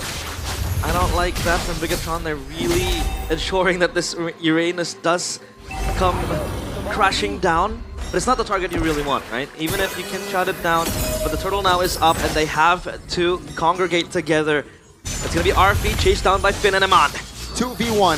Uh-oh, that's gonna be the final blow. Popped already. So that's a good sign here if Bigatron wants to commit on towards the turtle, but 4 members of Alter Ego is occupying the mid lane. Shogun pops a flicker. Phantom execution by Yazuke doesn't find its mark. Moreno inside the box there, but no casualties as Nile collects the turtle calmly. Well, at least it's worth it because Nile is able to get the turtle, especially how Bigatron lost the first one. But I think that was a very good harass coming in from the bottom side duo of Bigatron. They were able to push RP back, render him basically useless for that objective fight. And in the mid lane, Moreno kept Nino and Yazuke company. So, yeah, I think it was hard for them to re-engage back and contest the objective. Now, though, down bottom, RP has Pryo, and they have Tempo, and Man will try to clear it out. He wants to go in for the 1v3, but it seems like it won't be wise. Izuke. Look at the pressure coming into the Hilda. This is why the Hilda is quite good against assassin junglers. Yazuke! 2v1, that's gonna be Yazuke! Finding the outplay! Yazuke is definitely on fire. Yazuke, man! This guy stepping up when needed. The catalyst of chaos for Ultra Ego. When everyone is falling down, when everyone is just down in the dumps, Ultra Ego still can rely on Yazuke. Oh, that's going to be Alter Ego. The bottom side of the map here. Take a look at the 1v1 mini-map. Focus on the mini-map. Final blow popped. Not enough damage. AOG doesn't land on Eman. It will land on Nile, though. That will be Eman recalling. Oh, my goodness. Man, that is very scary. But Bigatron, at least for now, they can keep themselves together. They can hold themselves together because of what was a very insane game one. The pressure is real, though, Finn. Uh-oh. Finn still survives. 10 seconds on the clock for the last turtle to spawn. And it seems like it's It's still an even game, realize. Yeah, it is. It is still even because still 1-1, right? I mean, in terms of the kills, the objectives will make the difference. As Moreno, did they just pop the Crimson Beacon? He has no ultimate this time. They'll be very careful now because Alter Ego are going in full swing. Let's say Finn will be the one to fall first. It's a 5v4 under the turtle. That's gonna be 3-man mobilize as Niall finds the turtle. That's gonna be Yazuki in the back trying to deal damage on towards Aman. Will find the mark. That's gonna be a 1-for-1, but they got the turtle. Shogun very low. Hijume will find the last secure kill on Shogun. Alter Ego finds 2 members and they got the turtle. Wait, Alter Ego again. Who's out on the turtle? Look at this, Moreno! Moreno, very vulnerable. Yazuki still has an angle. No puncture. Whoa, what? That's a flicker from Moreno, very aggressively as well. Now Finn looking to provide cover as Nino is just locking on towards Moreno. That's a Crimson Beacon defensively. And it is all A-OK. Alter Ego with 1,000 gold lead. 8 minutes of game time. Moreno is just insane. Rather, is just aggressive. This guy is, since game 1, very, very trigger happy with that flicker, especially now with the juice in. He's much more safe, but Arfi playing with food. Oh no, Arfi. That's the shield unity. Oh, Petrify under the turret. AOG! Oh! With the cover! And that's the outplay by Alec. Alter Ego, they are on a roll. That's why the Benedetta has picked up. Arfi has agency to move around the map and create outplays like that, but Alter Ego are quick on the response. They have the Gatot Kacha to go in with the AOG, in and out. Bigatron, as of now, are on the back foot, 2.5k gold lead, brute force completed. Eman, he is going to be okay. He is a Harith after all, but Yazuke is just there to keep the pressure going. Finn has the Cyclone Eye, but Yazuki denies the escape. Another kill on the board for Yazuki, 301. If you add his kills from game 1, that's 11 kills already. And now with the Lord spawning, Alter Ego, it does seem like they have full control of the map. They do. They have full control of everything here. Yazuki, or rather Hijume, has the Divine Glaive now completed, 3.5k gold lead for Alter Ego. They are plundering everything that they can see in the Land of Dawn. This Lord is theirs for the taking. If Bigatron cannot respond to this, it'll all come tumbling down for them. Yeah. Look at the front line though. Nino is just there soaking up the damage. It's free. Yazuki takes the Lord. Shogun now should be the main priority. Take a look at Arfi, looking for an angle. That's Finn trying to distract. It's a 1v1 between Shogun and the Lancelot. Take a look at the mini-map. That's Shogun shutting Yazuki down. Alter Ego, though, they will find counterplays as Finn will be the first one to fall from the side of Bigatron by Vitality. But remember, Alter Ego, they have the Lord to play with. They make it less bitter because that was the Lord conceded.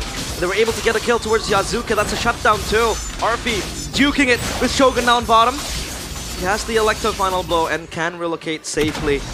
It's just brawls. And this is what the Chaos Derby is all about. Yes, constant fighting, constant brawling, muscle against muscle. You don't need intellect, you need instinct. The Lord will go towards the bottom side of the turret. They can't really maximize this.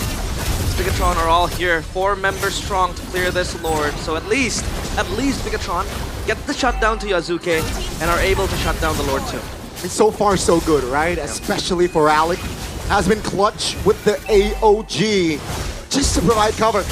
And Alter Ego, they look to expand the map control, taking a structure in the top and bot here, soon to fall in the bottom side of the map. And Bigatron by Vitality, at least they have a Harith. They have some sort of a clear potential, but that's what they gotta do now. They gotta protect Amon if they want to find a turnaround angle.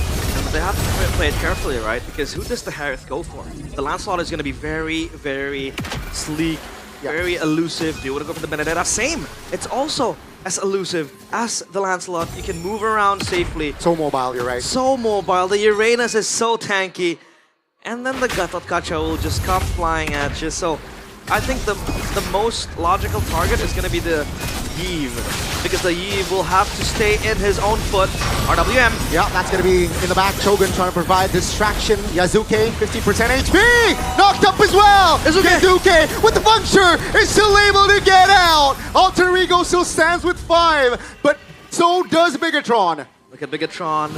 They are fighting back. Arfi finally gets spotted out by Eman. And Eman slowly but surely creeping back into the game.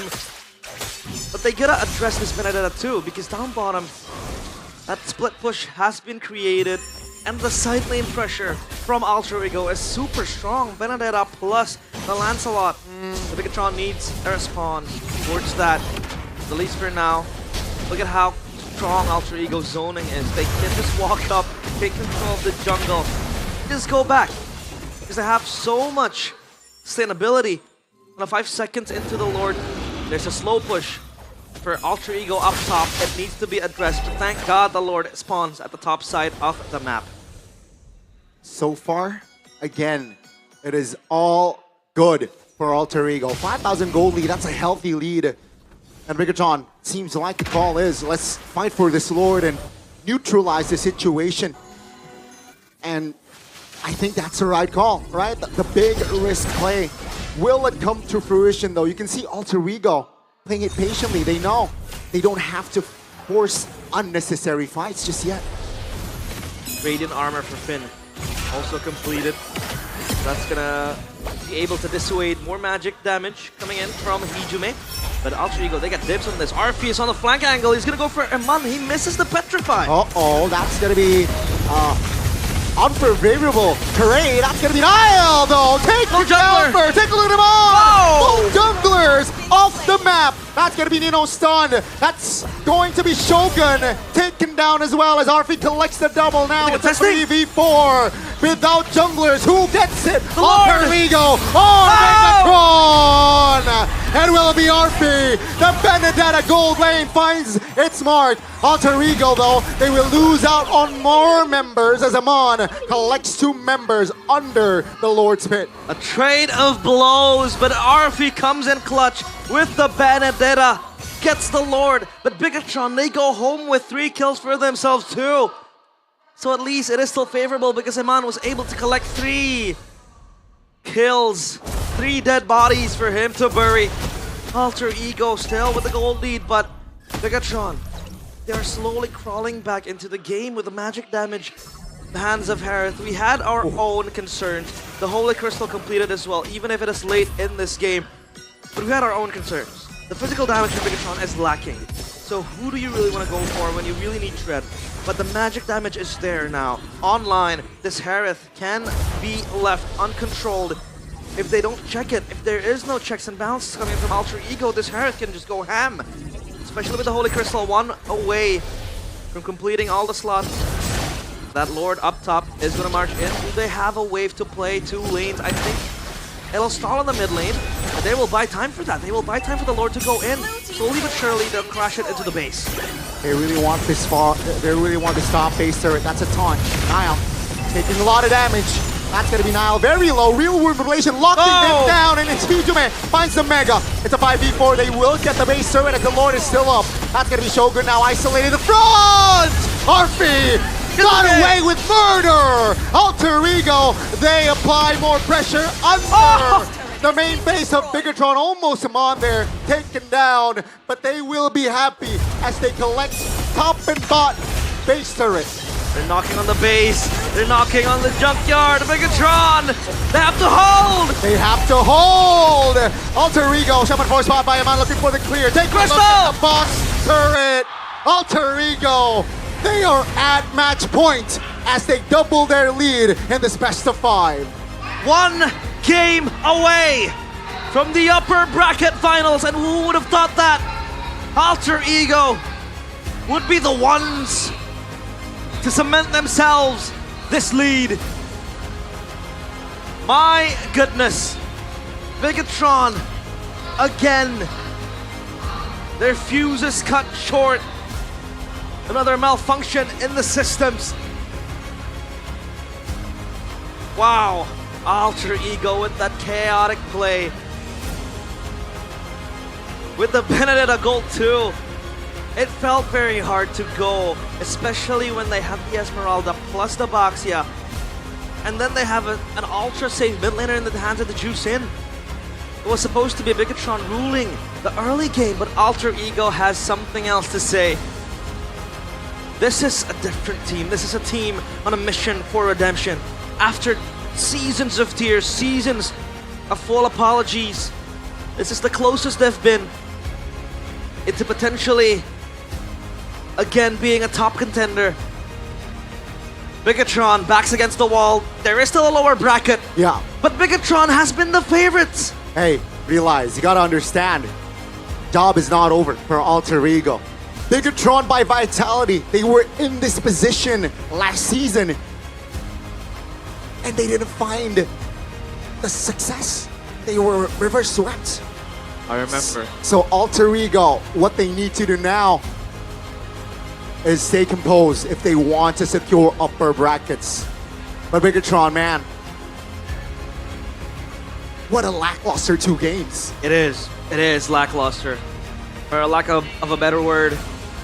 But Alter Ego, man, they have to keep their composure. They have to be disciplined.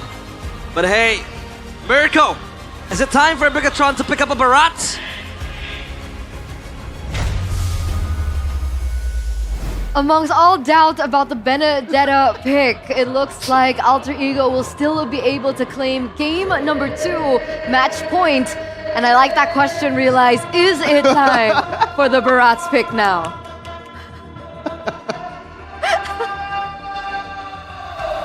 Mirko, You don't want to what's answer? wrong with your boys? Why are we still here? Just to suffer now? Oh my god. Hold on. As a world champion coach once said, upper bracket is for, so this is a strat right now. You know how TLPH won MPL PH, right? Do lower brackets, so I just want to say, But at least in the upper brackets, TLPH put up a fight in their gameplay. that's subjective. Really? That's subjective, I think it was a strat, just like how it was a strat for, yeah. You okay? It's getting really hard to defend you, BTR. I've been doing this for years now. It's getting really tough, man. God damn it. What was that? I mean, face value on drafting. Let me get my notes. Whose draft did you like better? I mean, is grass green? Yeah. Is the sky blue? Yeah. We were not a fan of the Baksha pick. It was, Okay. of course, we were not fond of the second phase Nile. That looked like a second phase King Kong. You just don't do it. Okay. Man. Yeah. Yazuke, by the way, amazing performance. I gotta give him back-to-back player of the games here. For sure. Yeah. And I think the fact that he chose the Killing Spree just pays so much dividends with the fact that Killing Spree used to be a snowball mechanic, right? Snowball emblem, but now it's a safety emblem. It gives you a bit of HP for you to be able to sustain when the engage or when the invades are coming to your jungle. And that is why he was the MVP of the game. Couple of times he almost died. But because of the Killing Spree, he didn't. And I also gotta say, man, the backup from the rest of the members was also so Yeah. clean. Player of the game does fall to Yazuke, though, presented to you by the official tournament smartphone Samsung Galaxy S25 FE. What happened to Alter Ego as I well? think they're just clean right now. Like, how? For me, it's easier win condition. Of course, set up by server. I gotta say, Benedetta, I'm not a fan, but Yeah. the end Right? got the W. Exactly how did the Benedetta work? Because in the lane, it wasn't working, right? It was struggling against the Harris because of the range. Yeah, I don't know. I think it might be a player call because I don't think it's a Zephyr call there. I think it might be like RP saying, "Yo, coach, I know how this matchup goes, and all I need to do is bait out Zaman Force." Yeah. And for the most part, on the Benedetta, you go Final Blow Petrify, you gotta bait out Zaman Force. I think that's the main point, the bait, right? Because a couple of times he was going towards his own turret, getting chased down by maybe Shogun, maybe multiple members of BTR. Then the AOG comes through. Maybe the main point of this Benedetta is just to bait out some resources and also punish them at the same time. And yeah, hook, line, and sinker. Quite a few times, I gotta say, for BTR. But I feel like if they were to pick something like an X-Borg or a CC, the job would be much, much easier. This is the occasion that I'm talking about. Ah, yes. And then the backup coming in from the Gatot Kacha as well. Now, we were talking about the early game as well, right? Neutral objective take, turtle number 1. But it was Alter Ego that secured that first turtle. Yeah, again, like with this composition, Shepard said it during the moment. He said, on the Juicin and the Bakti, you want to zone, you want to look for those fights. You actually don't want to go for the 50-50s because against a Fredgen, against a Lancelot, that's when you lose out those 50-50s. It's more so like a, let's say 70-30, 60-40 kind of deal for the Lancelot and Fredgen over the Baxia. And BTR, this gamble as well. I know that they technically want to take it because, you know, we're in a losing spot. We want to try to bait them into the fight anyways. But I really feel like a lot of times BTR, they just made wrong calls and they are hesitating in the moment, you know? I think one of the biggest examples of that was when Moreno tried a Crimson Beacon in to get Yasuke back, but he Crimson Beacon a whole second too late. And then he had to flicker out. So they're wasting resources through doubting themselves, through the slight hesitation from some of them. I mean, there are other occasions of that happening. I think in the last siege of Alter Ego, Shogun was 5 seconds solid in the bushes trying to set up for a good, whatchamacallit, the ultimate? Real World Inflation? No, the Who's Esmeralda.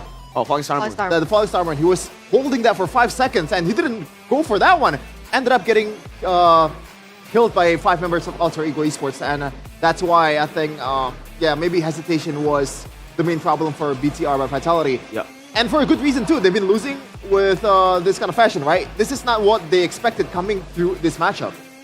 So we're sensing hesitation, miss calls on but decision making. I think all those are because they're up against such a tough opponent. Like, you got to give it to Alter Ego here. Their draft's amazing, phenomenal. The fact that they were able to bait out the Baxia, even the counters to the Juicin, right? The Eve that has been a counter for the longest time, but just has been utilized poorly in the regular season. Because we did see the Eve a couple of times against the Juicin, it just doesn't work out because teams would brawl it out randomly. Yeah. They found the avenues, they got the mid-prio, and that's what led to Yasuke getting Turtle 1. And that's what led to them being even and the Bakshia's Juicin not being able to fully force those fights. So game number 1, it was a 10,000 gold lead. Game number Sir. 2, almost a 10,000 gold lead. It was Should have got better. 1,000 So we got better. by a little bit, so, Little increments. right? And it Let's was go. a longer game as well, 15 minutes compared to 12 minutes. So next game, it'll be longer. I mean, the longer it goes The for BTR, 8,000. it wouldn't benefit them in the second game. They're gonna lose anyway. Okay, but let's get a little bit of a report check-in with Alyssa back over there. No problem. Juga Alter Champs. Ini mana fanchannya dulu dong, Bigetron. Silakan, Bigetroopers. Ya, silakan. Bigetron! Udah, lagi. Bigetron! Bigetron! Oke, itu dia tadi Bigetroopers Alter Champs. Silahkan tunjukkan fanchanmu. Alter Ego, go, go, go. Alter Ego, hebat. Wow, mana kita kasih tepuk tangan ya untuk Alter Champs dan juga Bigetroopers. Nih, Alisa pengen tanya-tanya dulu nih ke Alter Champs dulu kali ya. Boleh. Seneng banget dong ngeliat tim kesayangannya udah 2 match point nih. Ya senang lah. Senang, tapi masih ada deg-degannya juga. Dekan, takut aja. Takut ya. Oke, tadi kita sempat ngobrol-ngobrol juga sama Arfi dan bilang kalau Alter Ego nih kayaknya belum konsisten, tapi kamu melihat sejauh ini gimana nih penampilan Alter Ego di playoff ini? Jujur hebat sih. Ya kita Alter Champs juga nggak expect sebenarnya. Oh, Iya. justru kalian sendiri Iya, nggak expect? nggak expect. Oke, kira-kira bisa 3-0 menurut kalian? Ya, amin. Amin. Oke, kita ke Bigetroopers sebentar. Ada Miguel di sini. Iya. Miguel, kamu ngelihatnya Bigetron gimana nih? Padahal kalau di regular season tampil begitu jaya melawan Alter Ego, tapi what happened? Kayaknya Bigetron pengen gantian sama AE deh. Kalau season lalu kan BTR udah 2-0, terus kena remontada sama AE kan. Oh. Nah sekarang kayaknya gantian dah, AE yang kena remontada sama BTR. Oh, was sweep ya di sini ya.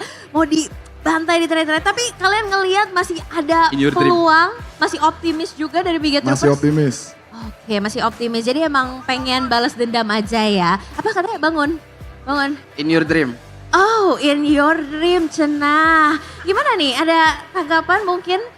Mimpinya bakal jadi kenyataan ini. Oh, Bigetroopers dan Alter Champs ini sambil memanas ya. Tapi kamu setuju nggak sih kalau misalkan Bigetroopers itu dibilang kalau misalkan di bawah playoff ini kadang suka demam panggung nih. Gimana menurut Miguel? Ya faktanya sih kalau playoff memang kadang mainnya suka YTA, cuman ya buktiin aja lah semoga kalian menang. Oke, jadi buktiin aja ya. Ini kenapa? Parah banget. ngatain timnya sendiri Iya ya? parah, nggak respect. Iya, gimana Miguel? Ngatain timnya sendiri katanya ya TTA. Semangat BTR, semoga menang. Langsung aja ya, semangat BTR semoga menang. Berubah. BTW ngomongin ngelihat kostumnya Ciro hari ini Ya. jadi apa nih Ciro? Ini jadi muka 4. Muka 4 ya, munafik dong Ciro. Nah, ini konsepnya kayak jejepangan gitu, Oni. Oh, Oni. Jadi sama kayak logonya Alter Ego ya? Ya, cuma ini nggak tahu apaan. Oh ini nggak tahu, ini muka 4-nya ya. Oke, agak beda konsep sedikit ya. Tapi Ciro, gimana nih harapannya buat Alter Ego kali ini kira-kira bisa wakil Indonesia di M Series nggak sih? Harapannya sih semoga bisa, kita nyari tim yang bisa nemenin AE di M7 aja sih. Oh, mencari teman. Bigetron, menurut Bang. kalian gimana nih bisa mewakili di M7 apa tidak? Nanti yang nemenin AE itu BTR. Oh, Setuju. Jadi kalian berdua berkoalisi ya? Ya, sama persis. Tapi kira-kira yang angkat piala season 16-nya siapa? Pakai ditanya. BTR kan? Pasti BTR. Pasti BTR. Alter James? Masa ONIC? Alter Ego, bismillah. Oh, ini optimis Bismillah, dong. Yeay, Alter Ego semangat. Walaupun kayaknya bener ya. Jangan ya. Kita masih lihat James. Boleh dong pesan-pesannya untuk semangatin tim kesayangan kalian. Ayo semangat tim aku, semangat Alter Ego, semangat. Yeay. Yeay, sangat semangat, penuh semangat ya. Bigetron persediaan mau kalah. Ya semangat ya BTR. Yeay. Semangat. Semangat. Ini kedua timnya lemas-lemas amat ya. Ada yang lebih mungkin substantif diperbaiki draftnya apa? Mungkin sesuatu dari Miguel? Nggak ada sih, paling kekompakan aja sih, lebih kompak lagi mainnya. Lebih kompak. Ya, jangan ada miskom lagi, segala macam lah. Oke, ini ngomongin ya Biget Troopers sudah kumpul di Nice Pick 2. Boleh gak sih ajak juga Biget Troopers yang ada di rumah buat datang juga ke Nice Pick 2? Boleh, buat Biget Troopers yang ada di rumah, besok BTR bakal main lagi di hari Jumat. Jadi yang kalian masih ada di rumah bisa datang ke Pick 2, Nice Pick 2. Oke, jadi langsung aja ke Nice Pick 2. Alter James, silahkan promosi nih untuk Alter James datang ke sini, silahkan. Buruan lu pada Alter James siap-siap beli tiket M7 ya. Wow, begitu pede Siap-siap ya, aja. langsung aja beli tiket M7 ya. Ya, tiket M7. Tapi dukung dulu dong ya pasti di playoff season ini dan kita akan Abis. melihat apakah 3-0 akan didapatkan oleh Alter Ego ataukah balikan reverse sweep akan terjadi dari Bigetron melawan Alter Ego. So panelists, take it over.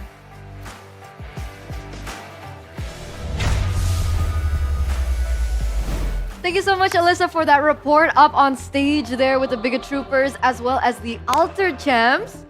Why were there less Bigot Troopers there compared to Alter Champs? They left early. They all left early because of the... Man, I gotta say, both of the fan bases are really depicting what the players are feeling right now. Alter Ego, they were super confident. Hey, he said pretty much, for all the Ultra Champs out there, buy M7 tickets. The confidence just brewing out of them for BTR, hopium and copium in both nostrils. I loved it because he was like, yeah, this is our exact same plan like, last time, but this time we want to get the remontada instead of Alter Ego because you guys remember what happened last season in the I playoffs. have a quote. Wolf taught me this phrase. Okay, Hold on now. I need to it's not find it. swear words, right? No, I hope not. Okay. Ang hirap mong ipaglaban, BTR. What does that mean? It's getting real hard to defend you, BTR. Hey, the remontada dream is still alive for the Red Robots, all right? And then the lower bracket dream after that. Exactly! Let's go! I'm just kidding. That's true. What do you mean? What? What do you mean you're just kidding? No, I didn't say anything. She didn't say anything. Sure. Hey, Shogun is still really good though. Iman's really good too. What's going on with the trio mid? What's going on there? Moreno, this is not Maestro performance. This is... Can't say that here. This is that performance. Yeah. And I gotta say that Nile Baksha is just not it, man. That's why I propose the Joy more than the Baksha, right? Because at least he has carry potential and he can dive to the back line. But what about Shogun? How has Shogun been performing? We're gonna take a look at something real quick here. Shogun versus Nino, rookie versus the veteran. He's been pretty good, dude. Honestly, like Shogun and Eman, the two glimmers of hope right now. Both in the nostrils, the cope and the hope is on the gold and the XP. Okay. He's still really good. The Esmeralda was amazing, I would say. Like, again, a couple of times was able to hold his own. It's just when you lose so early on in trio mid, the side lanes can't really push in and can't really be the ones to actually be like, all right, guys, we can carry you all the way. You need to be at least even, or you need to set them up for something. So at least right now for BTR, I'm thinking, if we're going to lose out of the trio mid, let's just play for side lanes. Let's just go for strong side Eman, strong side Shogun, play through that, and then try to win. Because right now, the duo mid is out of form. For sure. Oh man, the fact that I have to think about it like 10 seconds, like what did Finn play earlier? I forgot. Yeah. That's how bad the Hilda pick, or maybe like the performance was. They kind of shoot themselves in the foot with the fact that they pick Hilda very early in the draft, and it got punished with the Eve, it got punished with the pretty much all the picks coming in from Alter Ego. Yeah. I think Hilda's standing at a 0% win rate here in the playoffs. You think it's a problem with the pick? Problem with pick? With the pick of the Hilda? Pick is nice. Right. Yeah. For me, the Hilda pick is just not that good. I agree. It's nice. Like, they wanted to flex it. I think that's the idea behind the Hilda pick. Like, they really wanted to flex it in the second phase, but then it was the Uranus was taken away from them.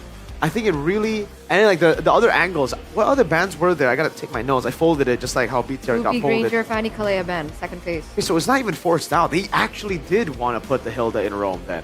Because the only other choice was Uranus and then the Esmeralda. Oh no, the Kalea, right? Was it the Kalea? Was it game one? Banned in. No, there was no Kalea. Huh? Oh, Kalea banned in the second, yeah. Okay, game two, right? Okay, so there you go. Fanny, So I Kalea. think there was a chance for a Kalea to come out and then they could like combo it with something else.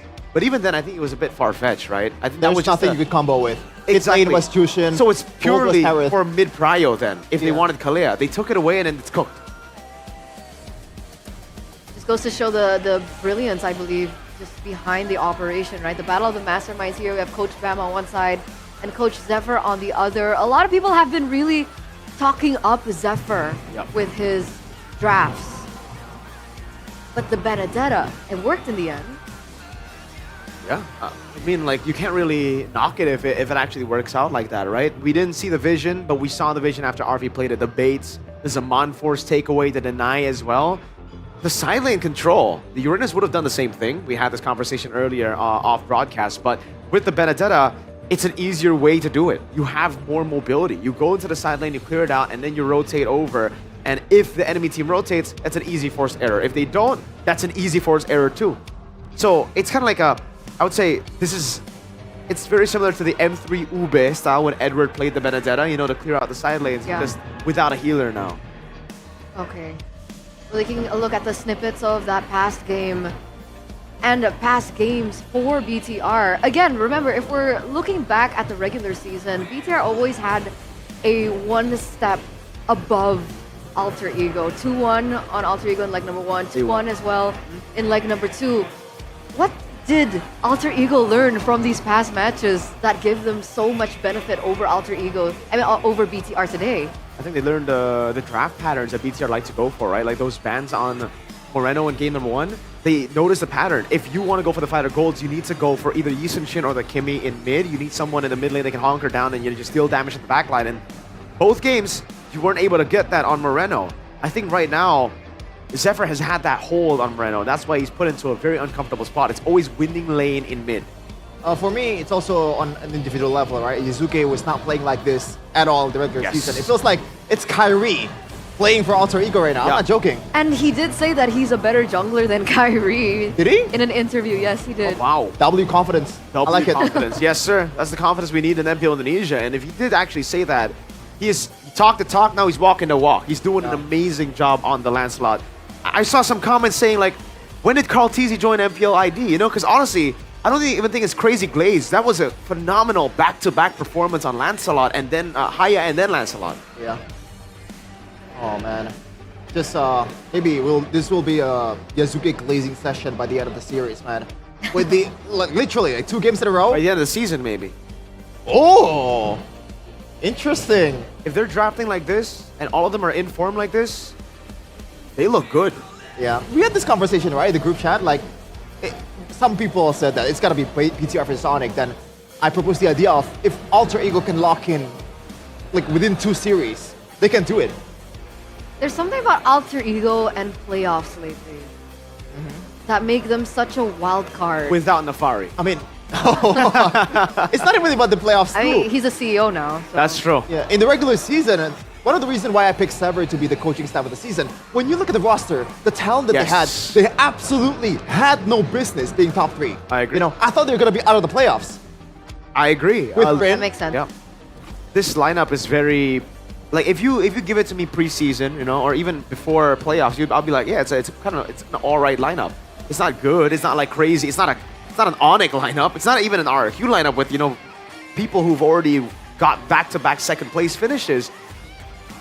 And Zephyr plus 6. We got to give props to 6 too, because I think we're all just like, oh, Zephyr, 6. 6 is the change. Zephyr was already here with Nefari last season.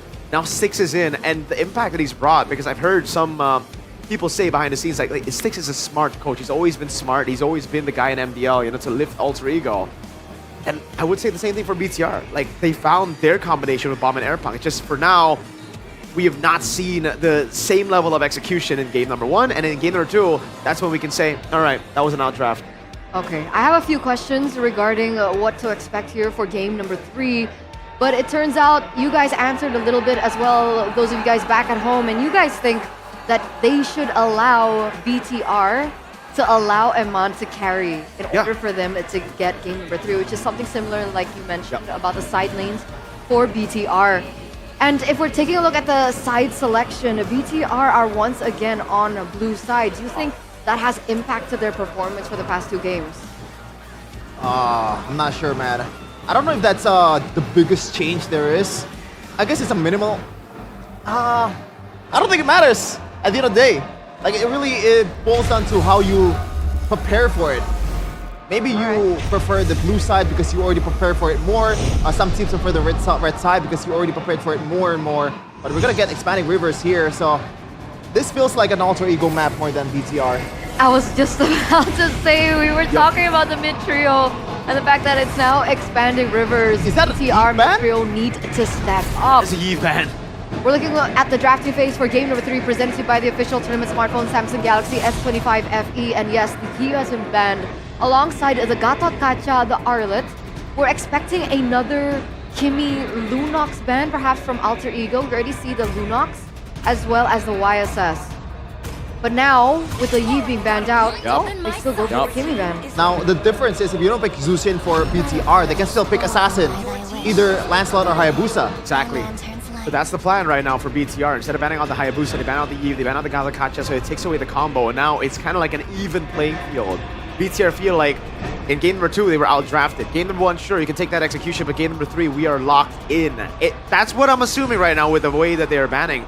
Alter Ego, it should still be the Lancelot. I honestly... Hayabusa first, man. Do you want to go Hayabusa? Yes. You're not up against a confirmed Valentina or a confirmed weak side, you know? It's a Juice in, it's already different. They go Uranus. Now, that has been an Alter Ego route. Whoa. And the Rock, they say you choose your jungle first, we'll react. Wow. Okay. By the way, the Yuzong is opened now. Yeah, I don't think it'll really find a lot of value unless BTR pick Lance. If BTR pick Lance, Yuzong is still a pretty good option, so you can zone the Haya. BTR.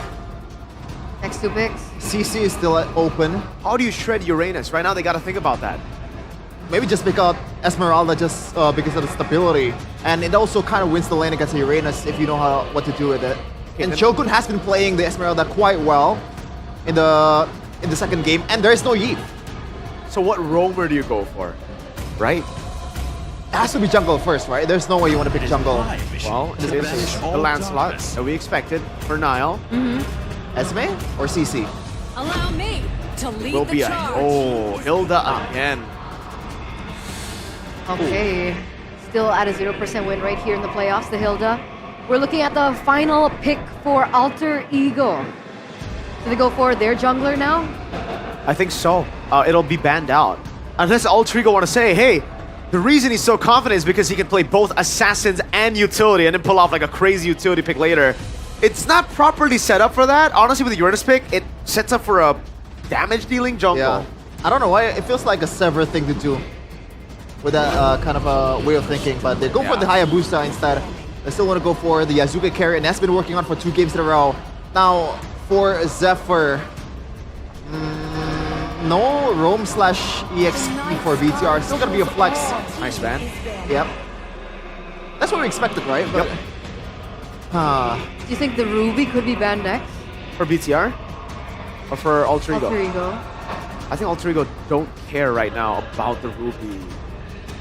What's more threatening to their lineup then? I think BTR need a marksman. Like they need a carry for Amount. It looks like they're building towards that with the Jusin and the Hilda, right? So I think the Harith, well, they don't even need to ban Harith because I think Alter Ego want to pick it up themselves there for Red 4. Can they go Banning carry? Ranger would be a solid choice. Is carry still a viable pick? I'm not a fan of it. Too risky. Yeah, I'm more of a fan. Wow. Unless there is a setup. BT are the ones to ban Granger. So it's almost confirmed that Eman wants to go, or like wants to fight it with the fighters, right? With Arfi. It might be. Is there no room for carry Kalea for BTR? There is. Honestly, but I think it's not the worst. Yeah, but it's 2-1 cycle. No, there's a Grok. You go for the carry Kalea, one Tsunami Slam, you get Tectonic charged. That's why those kind of one shots don't really work unless it's an RQ Navi match in the regular season. Yeah, when you're up against a Grok, usually you don't want to pick a marksman, or at least if you want to pick a marksman, it's something that can get out. You know, like Harith, etc. Now, what do you want to go for here? Shujong's gonna be banned. I will be the truth this world desperately needs. Alter Ego are just gonna get Harith here. BTR need to ban it. What's stopping Alter Ego from going Harith? There's no Esmeralda on the other side. There's literally no risk of the Harith right now. Even the Granger's banned out in favor of Alter Ego, right? Usually you see the Harith. They are banning the Farsa. So okay, at least they're punishing Hegeman, but this will be a Harith. Yeah, you have to deny it for BTR if you're Alter Ego. And Arfi is, I think, as far as my memory goes, well, they're not playing that Gambit Miracle. They want to go for a Ruby. So they just want to stop and play for a team fight. Yeah, and in a way, it also kind of, not really necessarily stop the Harith, but it's a concern for the Harith too, right? But for me, the biggest concern right now that I have for Alter Ego is the mid laner. There's no real good damage dealer for Hijime. The Farsight is gone, the Eevee's gone, the Kimi is gone, the Lunox is gone. He's picked up the Kagura. I don't like that. The Novaria, It is Selena, Kalea. and Valentina. Are they really just gonna gamble it with a Beatrix? Kimi? Is that it? No, yeah.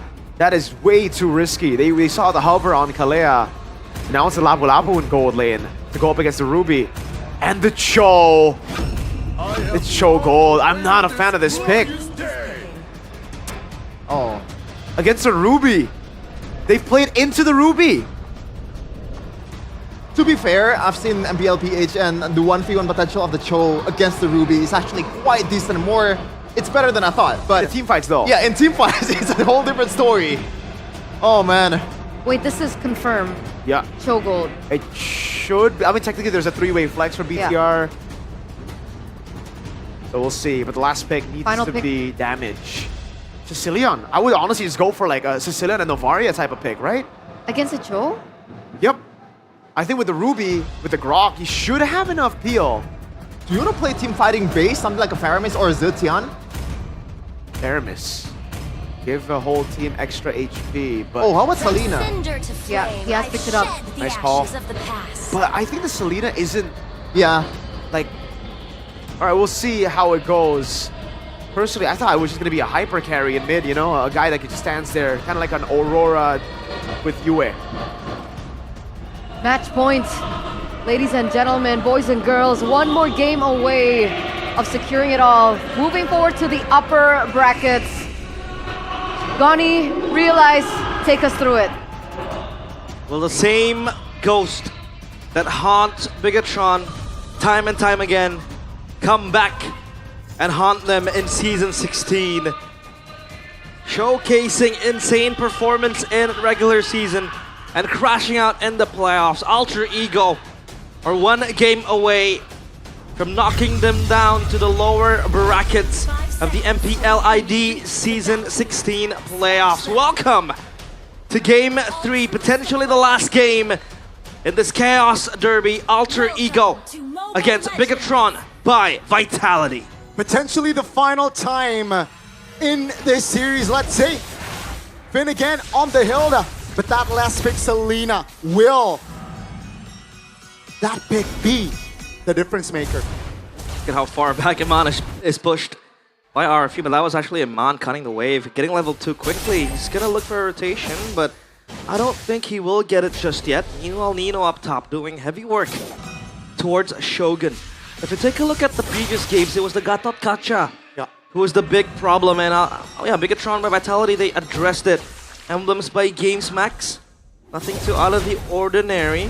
Concussive Blast for Iman obviously wants to clear the wave, get in, get out, and go for the rotation. The Cho Gold and Iman Special, but the panelists expressed their concerns about this Cho. It's gonna be quite hard for the Cho to go in and go out, especially with, with the nature of the Cho. You want to lock down, you want to go for, a kick to the backline, but the control from Alter Ego is just way too big. They have a Ruby, they have a Grok. A Tectonic Charge can just send Bigatron down to the lower bracket. And this is why the Cho or Iman plays it that way, right? The cut. He doesn't want to face the Ruby head to head. He knows that he will be at a disadvantage. And take a look at the positioning from Iman, already so aggressive in the jungles. Take a look at Shogun though, already zoned out of his own lane, but that might be a mistake by Nino. That's gonna be Nino forced to use the flicker. That might be a green light for Bigatron to contest the first neutral objective. The gold crab went to Nile right there. He has no Phantom Execution in this turtle take, but they're gonna go for Nino up top. Yeah, with no flicker now under the turret though. That's Nino, just okay. Turtle is untouched. Take a look at the mid lane. Moreno pops the Crimson Beacon.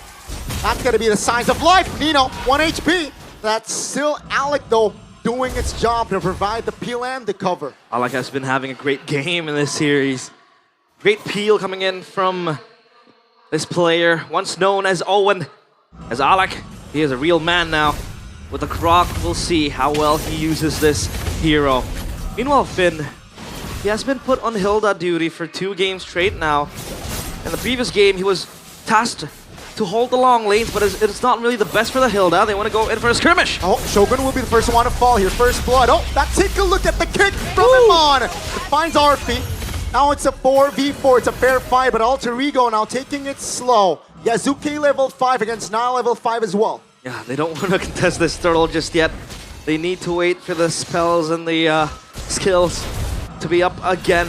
But the pressure from Alter Ego is way too huge. You have a mid laner who's basically a stun bot with the Abyssal Arrow, constantly just pressuring Bigatron. This trio mid is super strong, especially Yazuke with the Hayabusa.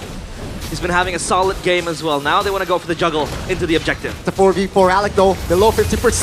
That's Nile finding the first neutral objective on the board. Alec will be the first one to fall in this fight. That's going to be Nino now isolated, knocked up as well. The damage will be enough to take this Uranus down. Surely, finally, Moreno finds a secure kill. 2 kills for the turtle. That's going to be Alter Ego losing the trade. Finally, Bigatron by Vitality after having 2 rough early games. The kick!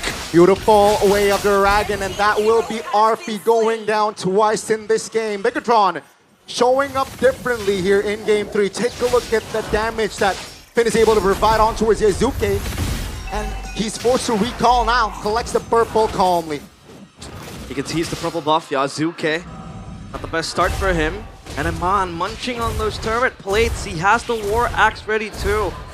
For the sustainability, extra life for the Cho. And now Bigatron finally pinpointing control in the early game. 2 games straight, they were basically battered and bruised by Alter Ego. Alter Ego though, need not to be worried because they still have at least stabilizations into this early game. But the question becomes, who really becomes the main carry, right? I mean, you want Yazuke to be that guy. But Yazuke is the type of guy who's going to go in, go out in one single burst of skills. There isn't really constant DPS coming in from Alter Ego. Maybe the Ruby might do that too. Hijume is there as the Selena, but he needs to be fed. He needs to be funneled as well with the gold. Counter-strike for Yazuke. Begs the question, will he go for the Sky Piercer again? This time around, it's not as easy as it was in game number 1. So he might try to hold his horse. And so far, Bigatron matching Alter Ego's tempo. They're everywhere around the map. Even Shogun now showing up in the mid lane. That's a knock-up. Oh, beautiful chain crowd control the balance between crowd control and damage will be enough to take Alec down in the bottom side. It's a Cho versus Ruby, level 7 versus a level 7. Arfi got the level up recently there. That will be the second mute taken by Bigatron cleanly. The one time they drafted Nile, an assassin is able to get back-to-back turtles, but at down bottom, cross-map trade coming in from Alter Ego with Arfi securing that structure in the bottom side up the lane. Leaves Bigatron.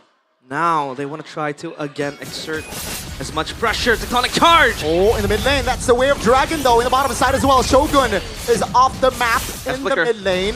Now Arfi still able to hold on. Alec will pop the flicker. And that's Nino now trying to join in. A little bit too late. The Quad Shadow doesn't land, but Moreno in a vulnerable position. Nino jumps on Moreno. And that's going to be the arrow landing. Purify pops. Arfi flickers out of danger. Finn now in the bushes as well. That's going to be Nile against Yasuke in the jungles, denying the orange buff. Nile under the turret again. Bigatron by Vitality. Finally showing something here in this series. Nile has had enough. He does not want to live behind Yasuke's shadow in this series. Finally, he steps up. And this is what is also one of Bigatron's winning conditions, is to give Nile a carry. They can just pivot into making him on and Nile the carry now. Because Nile with the Lancelot, at least this game, finally shows up. The machine is back online. And this might be the start of something, but they need to focus on Game 3 first. Oh, MPL IDX streamer by Good Day. It's Sandy and Fandy. I believe they are your friends. Yeah, I know them. I know them in the mid lane though. Gotta be careful. Shout out Sandy and Fandy though. Sandy Fandy. Sandy Fandy. Both in these. Oh, yeah. W. Oh, Fandy showing up with the Bigatron by Vitality. Wave Dragon defensively though. That's gonna be the conceal for Alec. Oh, and the barrier, great! Oh! Dodge, but the arrow will land. And Amon denied for the great escape. As for the turtle, because the body's committed by Alter Ego in the bottom side of the map, should be a perfect turtle by Nile. And that's the Selena pressure, but then you would pose the question, is it worth it? Alter Ego are able to get 2 structures down bottom. Now they have control of the long lanes if they want to go for that. As Nile counter jungling again and again, plundering all the buffs. Yasuke not given time and space to take all control of that. They might want to go for a fight here. Arfi is ready, and Hijume with the flank. Alec taking a lot of heat taken down. That's going to be Shogun next. Oh, great! Fan execution. Hijume will not be able to find the outplay. Nile collects the kill. Yasuke is 3 levels behind of Nile. Tickle to the mid lane though. That's a stun, that's a crowd control. Under the turret, Moreno flickers for offense and finds the kill. That's gonna be a structure taken down. Alter Ego, they are far behind. Bigatron activated. Nile 4-0-3. He is given to him the silver platter for this game. Total control again, dominating in all sides. That's the wishing lantern for Moreno. He knows he needs to cut down through the strong front line of Alter Ego. That's gonna be the Uranus, the Grok, and the Ruby. Come on, will be A-okay. But Alter Ego now, they have strong counter initiation, especially with the Selena constantly on the prowl. And then you have Alec, who by the way has been quite reserved with his tectonic charge. So we'll have to see. Item check though by Dunia Games. Talisman and going one for the Selena. Hold on a minute, Finn. I'm offended. Stun. Finn trying to hold on. Arfi flickers out of danger. That's going to be Nino though. Very low. Wave of Dragon connects. And Nino will fall alongside Arfi. Now it's a 5v3. It's not a fair fight. Bigatron by Vitality applying more pressure in the jungles of Alter Ego as they will go for more. Nile is at level 15. Going again on towards Hijume. That's 0 for 2 for Hijume. Nile. This is what happens when he is locked in. 6-0-3. This Lancelot, I don't know, man. I don't really know what's gonna stop this Lancelot. Again and again.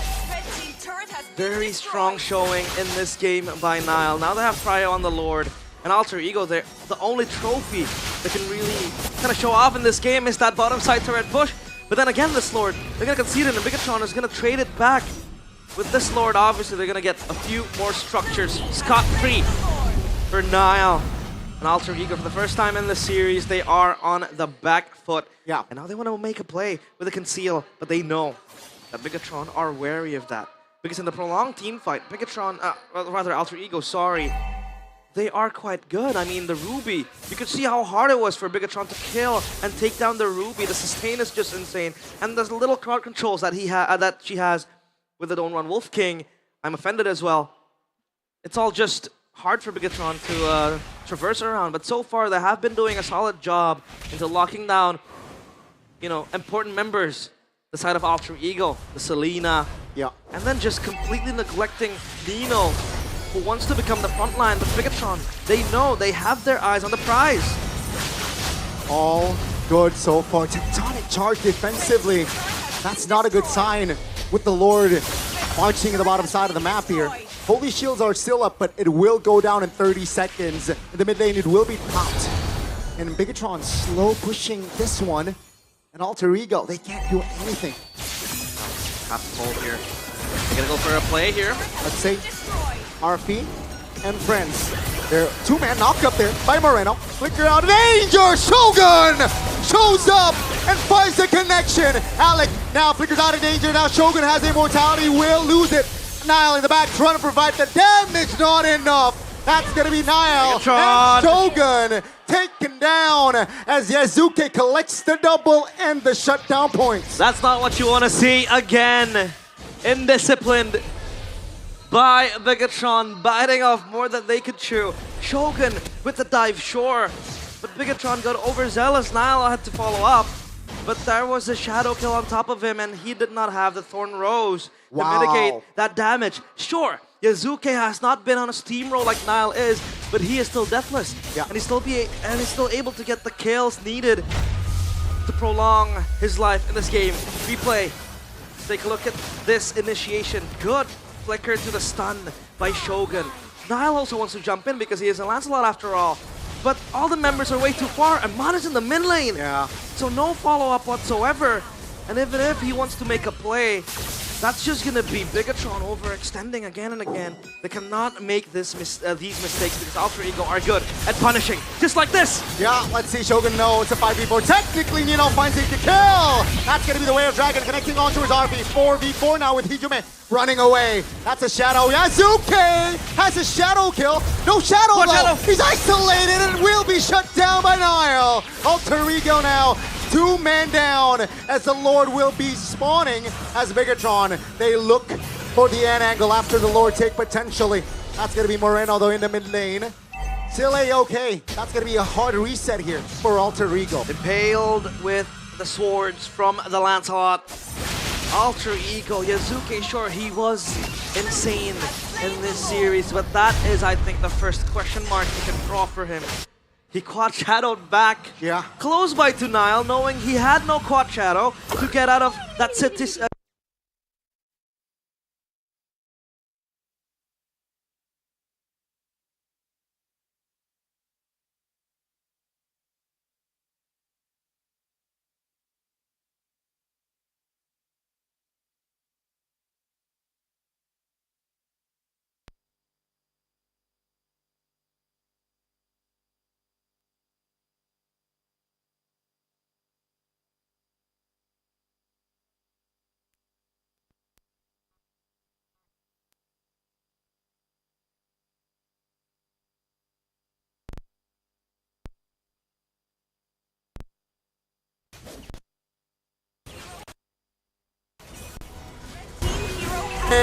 Take him down as well. That's going to be a big knock-up. Alec now in trouble, and Shogun collects the double. Nile will be the only trade for Alter Ego that is worth it. No, that's a stun. Fin flickers out.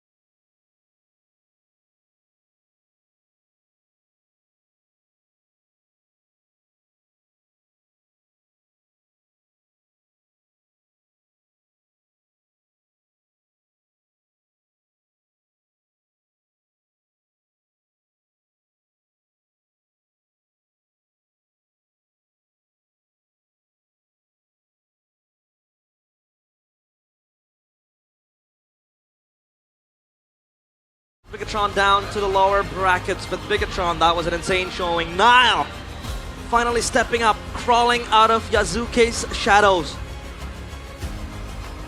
And wow, Bigatron, they refuse to live in the past, they refuse to live with the ghosts that haunt them. The chokes, the fumbles, and previous seasons' playoffs, all to be erased. And this might be the start of it all. Alter Ego though, there wasn't really a concrete win con for them. And Bigatron went for the jugular.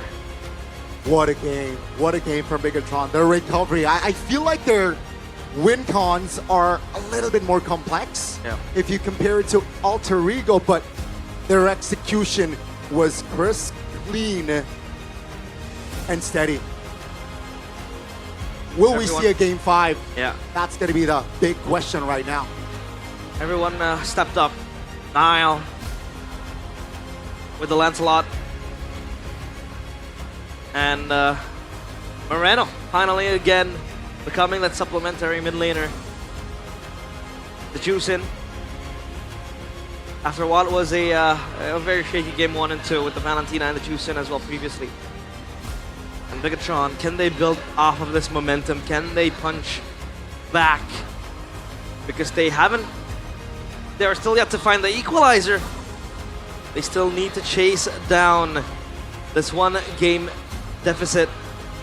This was the last fight that happened. Bigatron, we knew that they overextended in the previous fight over here. Yeah. Not on the bot side. But thank goodness this time around, they knew they had to go for the final blow. They had to go for the finishing strike.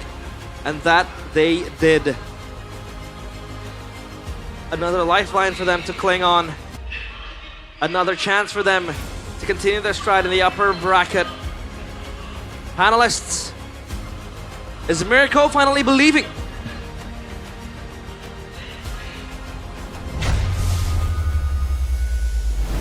Is this a we're so back moment? We are so back, baby. We are so back. That's how you play video games, man. That's how BTR plays. Now, took 2 chokes to actually get here, though, so I gotta give props to Bam, dude. Like, how the heck in game 3 you still have the confidence to give to your guys who are down 0-2 a composition like that? That was just, as Sheffin would put it, balls to the wall, pure mechanics. And they won. So that's a massive confidence boost for the whole team. For me, it starts with nailing down on Hijume's heroes. The fact that he's on Selena, it's a whole different game, man. There is no pokes for the front line. Hijume cannot deal damage consistently, and that is why, for me personally, Finn was the MVP of the game. At least the first 5 minutes, he was nailing down Yasuke. He's just, closing the avenues for the Hayabusa to go in and get the turtle, and being that nuisance of a Hilda. This is what they pictured in game number 2, or like what should have happened for BTR, at least from Coach Bam's perspective. So finally, the Hilda finds a win, right? That was something that we were talking a little bit about, especially after the Hilda performances from yesterday. And the fact that we're now on the way to a potential remontada look for BTR. Remontada. If they can force a game number 5 from Alter Ego, that's sweet, sweet victory right there. That's sweet, sweet revenge right there. But let's break that game a little bit down, because the Selena pick again, I think a lot of people were doubting that, concerned about it, and we really didn't see the impact of the Selena in that game. Yeah, for me, it's the opposite of what they have done to BTR, right? Like they for Alter Ego have done so well playing these super safe backline mid laners that I think they're structured to play that. Yep. Playing the Selena here in a match point situation where, again, BTR just wanted to go in, I really felt like for them, it would have been better for them to play it safe. Go for the Sicilian, have some more ways to actually clear out the waves, play the high ground, and again, play against that composition, because right after seeing that, you don't even need to assume that they're going to go fighters. That was last pick. That last pick, Selena, became kind of like a gamble for the first 2 turtles. If you lost, you lost. If you win big. Yeah, and these are people, guys. These are not robots. And when you're putting Hijume on a Selena, that changes the mindset, right? Exactly. What you did in the first 2 games really does not matter. You have to change your playstyle. Almost like everything has to be different. Even your synergy with your roamers, your synergy with the other members, the jungler, especially with the Yasuke, has to be changed. But it doesn't feel like it in this game, and that's why Alter Ego was able to, or maybe BTR was able to capitalize on that. Oh yeah, amazing execution. Even though Eman technically lose out on the lane a lot of times, he's not really rotating fast enough to the gold lane, and the turrets was taken down by Ruby a lot of times. But with that being said, he was able to buy a lot of time, a lot of space, and create as much distraction as possible for the opposing side lanes to not dish out and have a hold over the game and allow Niall to have the space that he needs to become the player of the game here for game number 3, presented to you by the official tournament smartphone, Samsung Galaxy S25 FE, because this was a very different look for Niall in this game. Yeah, different look for the itemization too. No Hunter Strike, he goes for the Heptacy, so I wonder if they, we'll see the item timing, but I believe that should have been early, right? So he was really trying to like bank on those early kills. Is it? I don't think so, Did he man. swap it out? I'm not sure. But like, for me, it doesn't really make sense because of the fact that they have more frontliners for Alter Ego. You normally want to go for something like Hunter Strike and also Malefic War instead of the Heptacies. But maybe the main target is just the backliners like Hijume? It does do more damage towards the Hayabusa and also the Selena. Because again, when you're up against this composition, you just want to dive towards the backliners first, right? You don't really care about the front. The front is actually just ignore it. Well, it's someone you can dash to get close to the backline. That could be the idea. And we saw that happening in his gameplay, right? Most of the time he would always dash into the back line. He'd take Hijume down or look for a potential pick onto everyone else. But more so, it was Hijume that was the #1 priority for Lancelot, for Niall in this game. Yeah. Similar to, is it this moment? This was the overcommit moment where they really tried to get value out of it. And I think it would have been value if Niall just pulled back after getting the first 2 kills. He was looking for more. It's always, it's a go home, go big mentality that Niall has. My turn. Fart smeller or smart fella? Fart smeller or smart fella, yes sir. Fart smeller. Or a smart fella. Nice, nice. All right. I do also want to add in the fact that, again, they played towards what we mentioned. It's a bit of a different take, though, because me and Shepin, we did say that we wanted to see more of the side lanes have a control in the game. But we were thinking, you know, more carries, more picks that can actually, you know, put yourself there and deal damage.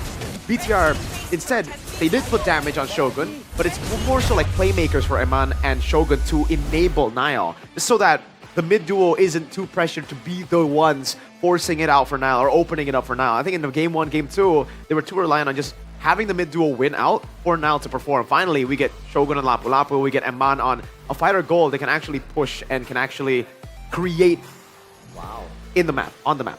Yeah, more individual heroes that allow BTR to perform at this point. So that's why the drafting phase, I think, was really important, right? The instant switch up into game number 3, Yves being banned, really important, and it really changed a lot for Alter Ego here. Oh man, I just realized that Arfi is 173 on a Ruby. That is on paper, as I said earlier. In a team fight, it does not favor the Cho. Usually your knockout from the Jit Kundo is going to get cancelled by the Don't Run Wolf King. And even then, there's a lot of peel mechanics from the Grok, from pretty much all the members of Alter Ego Esports. But Eman, crisp, clean execution, perfect targets most of the time. Only mess up a couple of times. He was punished so bad in the early game. Yeah. Remember 2 deaths in the laning phase? And it was again through the ganks that Eman set up. Wait, the Dragon Flicker combo. I do want to say, but I think it's mainly because of the build path too that Ruby took. This is the common gold lane Ruby. You go War Axe, Hunter Strike, right? But I think in this game particularly, you want to go for a bit more of a defensive second item instead of the Hunter Strike, because he went for the classic War Axe, Hunter Strike straight up, and that really made him so squishy for everyone. Not just Eman and Jusin, especially Niall, but even Shogun, even Finn. Finn went like, he got 3 hits and Arfi was low. He needed to like go for those heals on minions after. Yeah, which makes me think, why would you go for, maybe not towards Anti-Cuirass right away, why wouldn't you buy a Dreadnought after the War X? That is so much value, right? Lapu Lapu, Lancelot, the Cho, it's pretty much only one value for the Ruby, but want to go for more damage. It seems like for RFA, still true with this, you know, gold lane blood, I guess. Maybe he was thinking that, you know, there's the Grok, there's the Uranus as well, to, you know, absorb all that damage. But I don't think he took into consideration about the rotations from the mid lane to help facilitate that damage coming through from the Cho. But We're taking a look at this now. Yeah. What was that you wanted to Heptasis, have a look? Yeah, the Heptasis was the last item, so he picked it up very, very late, noticing that, okay, you know what, instead of getting Hunter Strike or getting another defensive item, I need more, like, straight up burst, right? Because the Selena is very squishy, the Ruby is also, at that point, very squishy, and he actually does go for the defensive item, by the way. It's just, I think, yeah, the component would have served him a bit better to get to the Queen's Wings, because that's the thing about the new Queen's Wings, right? You don't get anything before you get the actual item. You don't get a lot of those good stats. So I think going for a Dreadnought, even at this point, just a cheap steel leg plates, anything a bit more defense would have worked better instead of going for straight up to Queen's Wings even. Yeah, I mean, to be fair, Yazuke didn't really have a good time in the jungle too, so maybe he wanted to contribute more in the damage potential of Alter Ego. All right, a lot of things to break down It was contradicting. Again, like, if they wanted to have this Ruby, why Selena? See, because, like, if this is a Ruby, and then you see him just play for Peel, he can go 1-7, it's fine, as long as the Sicilian or whatever, Novaria, whatever mid lane was safe. But then it was really like Yeah, split. And exactly. the game plan wasn't really there or clear, but we're gonna check in with Bude up on stage. Dan ketegangan untuk babak playoff ini tentunya. Kita melihat bahwa super fans di sini lagi dak-dik-dukser, tapi Bude bertemu dengan salah satu veteran yang sekarang menjadi coach di tim barunya bersama dengan tim anyarnya Awat Super Supriyadi. Halo. Kenalin dong tim barunya Awat ini. Bukan jadi coach Bude, jadi player. Oh iya kamu player ya? Player. Dulunya coach Dewa, sekarang jadi player. Ya. Bersama dengan tim Shadow Esports hari ini datang ke sini bersama-sama. Apakah sedang melihat-lihat, apakah menjadi calon di panggung ini lagi Awat? Ya, semoga aja, semoga. Semoga aja.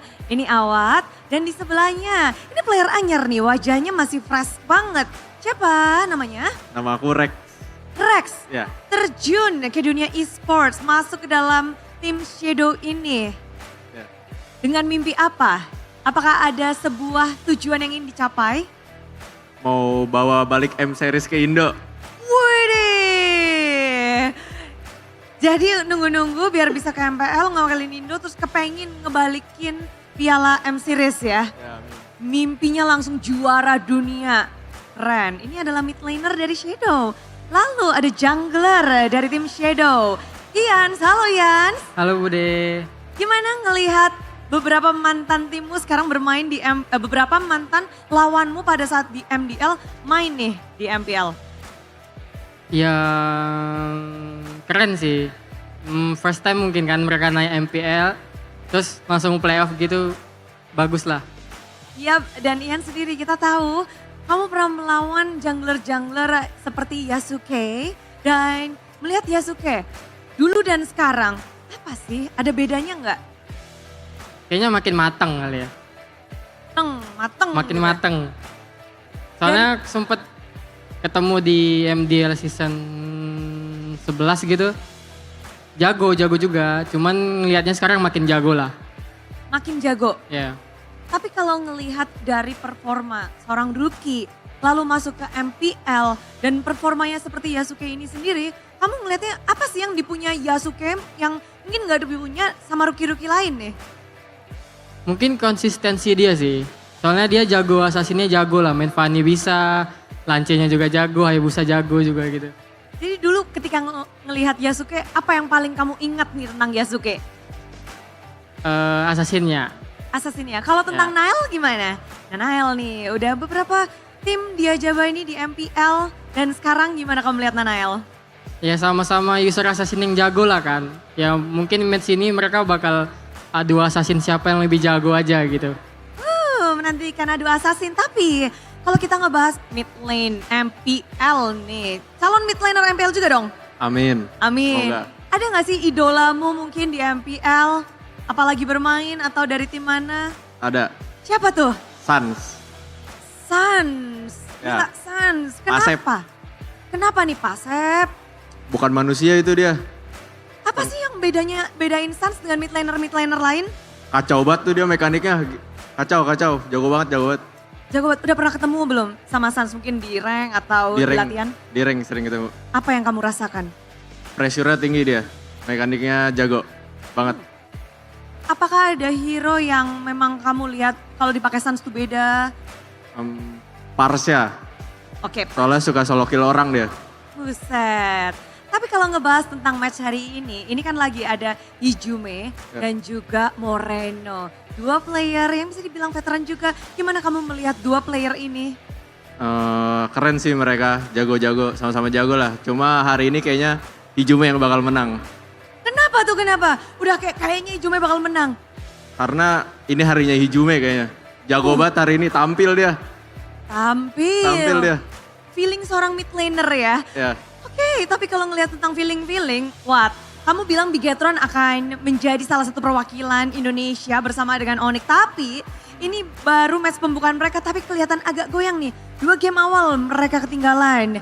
Kenapa? Atau apa nih? Apa beda Bigetron di mode playoff ini? Nggak tahu sih ya dia mode playoff sama mode regular. Yang penting aku nilainya kan dari regularnya kan. Regularnya mereka lebih stay performnya lebih stabil dan lain-lain. Gitu. Tapi kalau lihat di playoff mainnya kayak gini kemungkinan besar AE yang bisa menang. Kemungkinan besar. Cuman nggak tahu sih game 2. Nanti next game-nya gimana. Oke, ini akan masuk ke game keempat masalahnya. Tapi awas setelah melihat game 1, 2, 3. Apa nih yang mungkin kira-kira kamu bisa share ke kita? Kekuatan dari Bigetron dan juga kekuatan dari Alter Ego? Mungkin kalau Bigetron kalau nggak dapet hero agresif kayaknya kurang sih main. Itu doang. Kalau AE ya emang stay dari dulu agresif banget kan main. Ya, jadi di sini di Derby SM ini Alter Ego emang ngegaspol banget. Ya. Menurutmu siapa yang bakal menang di match ini? Buat sampai game 5 lah seru. Kalau bisa. Siapa nih yang bakal ngedapetin game kelima berarti? Lihat yang menang aja yang menang. Siapa itu? AE kayaknya. Ayo kita predik. AE. Wih, suara mendadak tiba-tiba ya. Ini banyak sekali yang ke Alter Ego. Namun Big Eye Troopers, semangat dari kalian tentu dibutuhkan. Dan juga Alter Samson mau kalah karena sesaat lagi kita akan melanjutkan ke game selanjutnya. Ini adalah Best of 5 Series. Siapa yang akan mendapatkan game selanjutnya? Mari kita saksikan bersama kelanjutan Derby SM Playoff.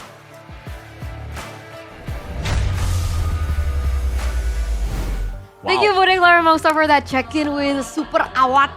Mr. Watt. Mr. Watt, he's now a player again. Yep. So he was a player, he was the coach from Dewa, and then now he's back as a player, and he was with his new team. I forgot the name of the... Shadow Esports. Shadow Esports. With Rex and also Eons. Oh, how do you know? It's on the screen. Oh. Dude. I wasn't reading. Yeah. Well, Shadow Esports, I've heard a lot about them, by the way. Like, I legit spoke to a few people, and they were like, yo, is there a way to get into MPL? Because Shadow Esports wants to get into MPL. Like, they are really serious about it. So that's why getting Watt, an MPL veteran, it's not the first time he got to MPL with a new team. He started with Dewa. 10th team? Hey, if you want to perform in MPL Indonesia, Shadow Esports, get the Shadow Analyst. Ooh. I believe his name is Wolf. Might be casting. Ooh. Kaisam, Ives. No Pueto. I'm glad he's back, by the way. That's not the Wolf from Caster, by the way. Like, not the MPL, not the richest that? caster. Who's It's the his twin. Oh. Yeah. So he has a twin.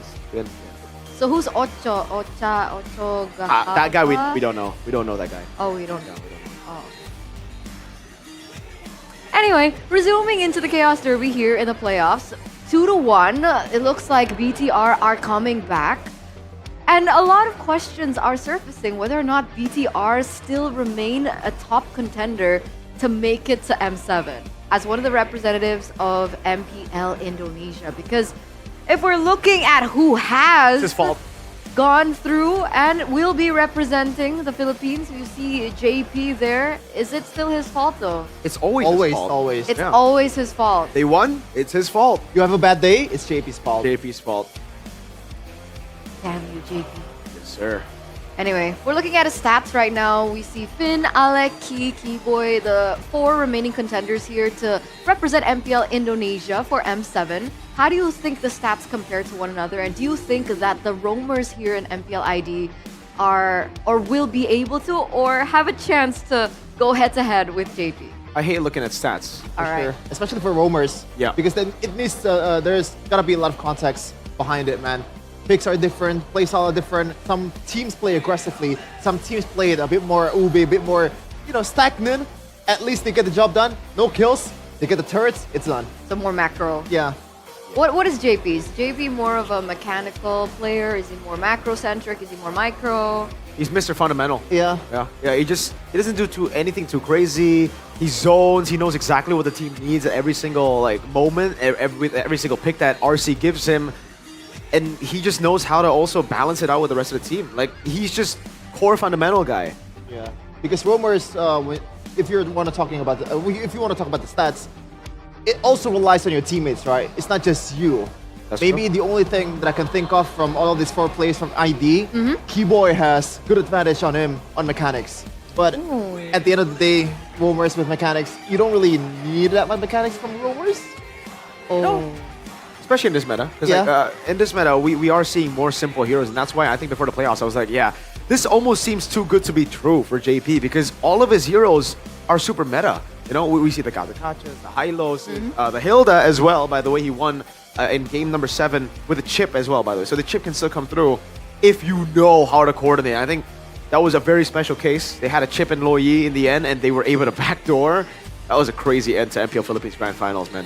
I love that Luoyi That was play. crazy. By the way, Wasn't expecting that.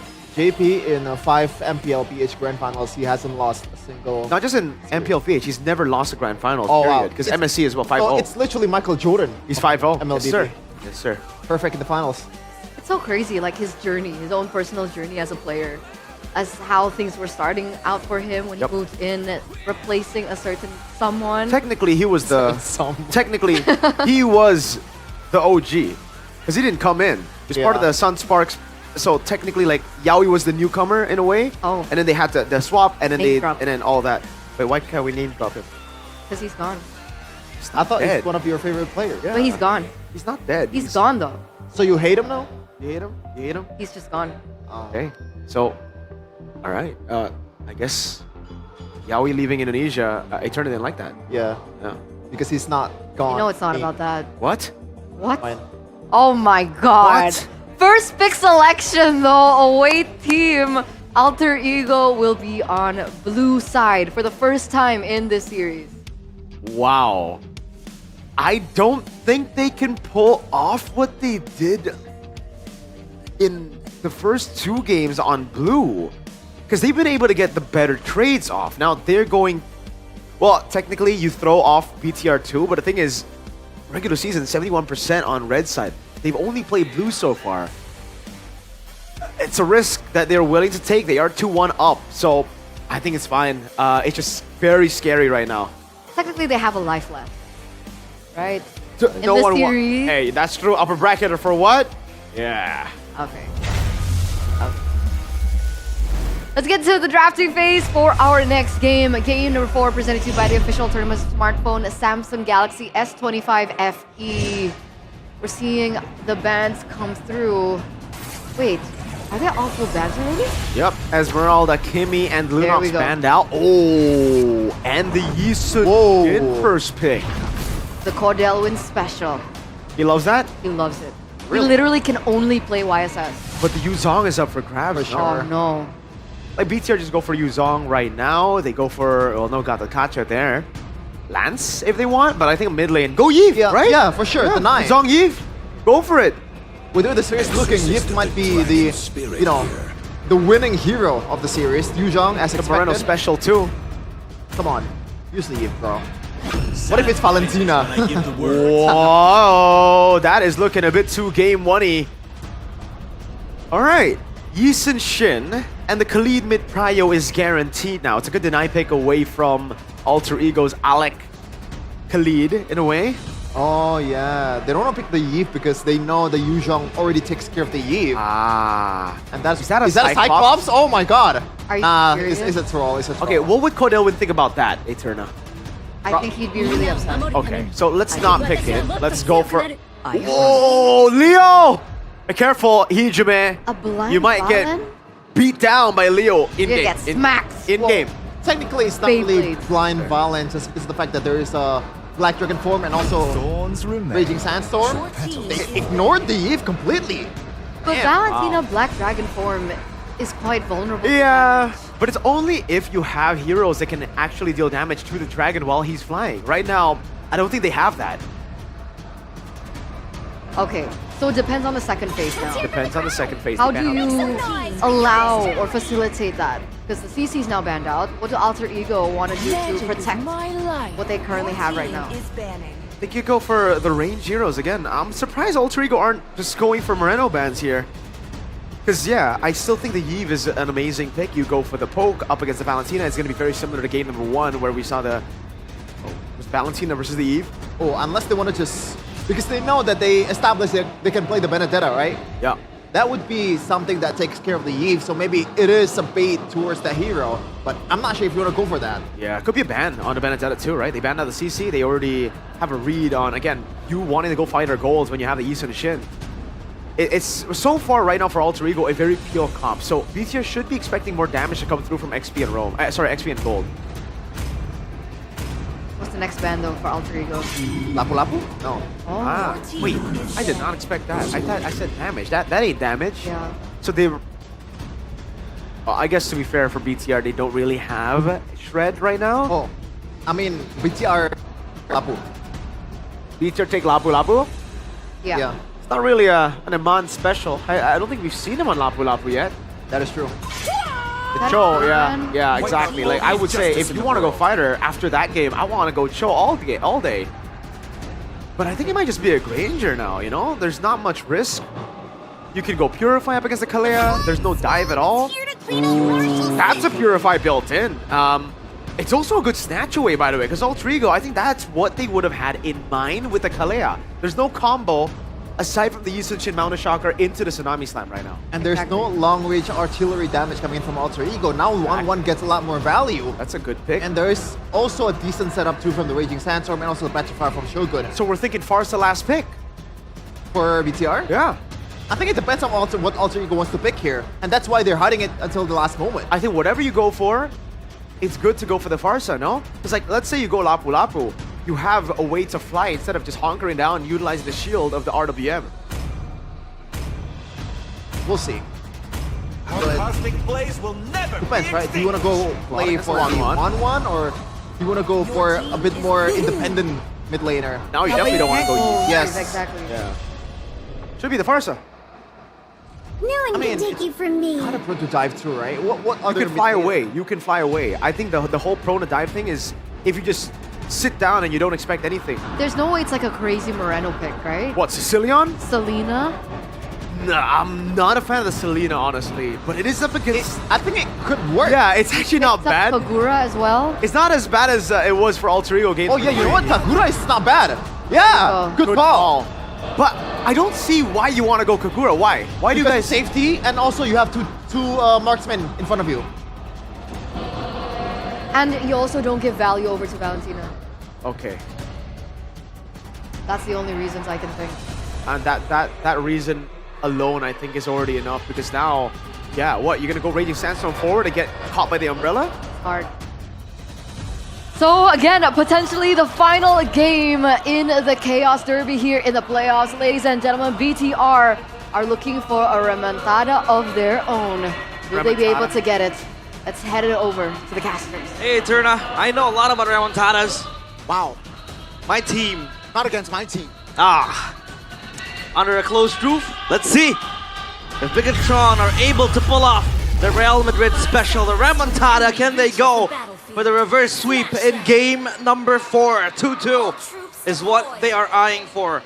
And Alter Ego, it's their game to lose. Ladies and gentlemen, welcome to the Land of Dawn. Will Alter Ego find the series right here and send Bigatron by Vitality down to the lower brackets, or perhaps Bigatron by Vitality force a game 5? Let's witness together. Land of Dawn. A Claude pick right there coming in from RP, something we did not expect. I was thinking about the Granger, maybe, Granger Kalea, but then again, they have an overflow of range heroes, right? And that's not always good for Alter Ego. Emblems by Games Max. Nothing too peculiar from all of the members. Maybe you go for the pull yourself together for the Kalea again. Lethal spells for the engages. A battle of the mid. Oh, get taken down low. Yeah, good Terrifier, right? But they can lead. We'll be able to go back to safety. In the top, it's It's a classic 1-1 versus Claude, and 1-1 here is doing good. Amon plays this. Pops Inspire though. He pops it, but I do think he has to pull himself together as well so he can get that backup going. Meanwhile, the Kagura and Hansen Moreno, we have seen him play good Kagura games. But in this side now, I think it's going to be quite tricky for him to navigate around the backline of Alter Ego. Meanwhile, Nile back with the Lancelot. A very promising game 3 that he played. And Alter Ego so far, with Yazuki now on the Yisun Shin, seems like they have a lot of leeways now to really poke Vigatron back.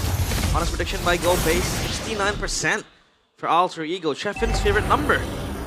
And now the turtle will spawn. Yazuki is close by. This is practically a 4v3, but Moreno is close by to back them up as well. Let's see if it's the real brawl now in the turtle pit. Black Dragon for him pops. Uh-oh, Nile under the turtle. That's going to be Hijime now. Ooh, Nile finds it. That's going to be Shogun in the back trying to harass Yazuki. Oh, take a look at Alter Ego now. Alec especially will get out. No casualty, but Bigatron, they got the turtle. Massive dub for Bigatron by Vitality. They have the gold lead in their favor. The third turtle as well secured. And that is actually a very strong setup coming from Bigatron because they have the Yuzong with the Black Dragon form to just dissuade and cause disarray the back line of Alter Ego. And now up against Shogun Nino as the Ruby. I mean, it's a battle of sustain, right? The Ruby, pretty strong sustain with the skills, the Yuzong as well. But you could take a look at Shogun having that level lead, almost level 6 as well. And now the question is, what does the Kalea combo with, right? There's a lack of combo that you can really pull off with this Kalea and the ends of Alter Ego. The only one I can think of is that Mountain Shocker to the Tsunami Slam, but again, they want to go for Shogun. That's going to be the Tsunami Slam, first blood. Alter Ego playing it cleanly so far. They got the compensation for losing out on the first neutral objective of the game. That's actually a huge kill, Gani, because Yazuki was also munching on those turret plates. Maximum gold, and they're going to take down the structure. Below 5 minutes, that's big. Ooh! Bigatron by Vitality now. They are on the back foot. They are. Heavily pressured now. We'll try to make a play up top, but not against the Claude. You don't want to commit because the Claude is super safe, especially up against the Lancelot. 100 strike completed for Yazuki. Again, having the back of a Bigatron on his own feet.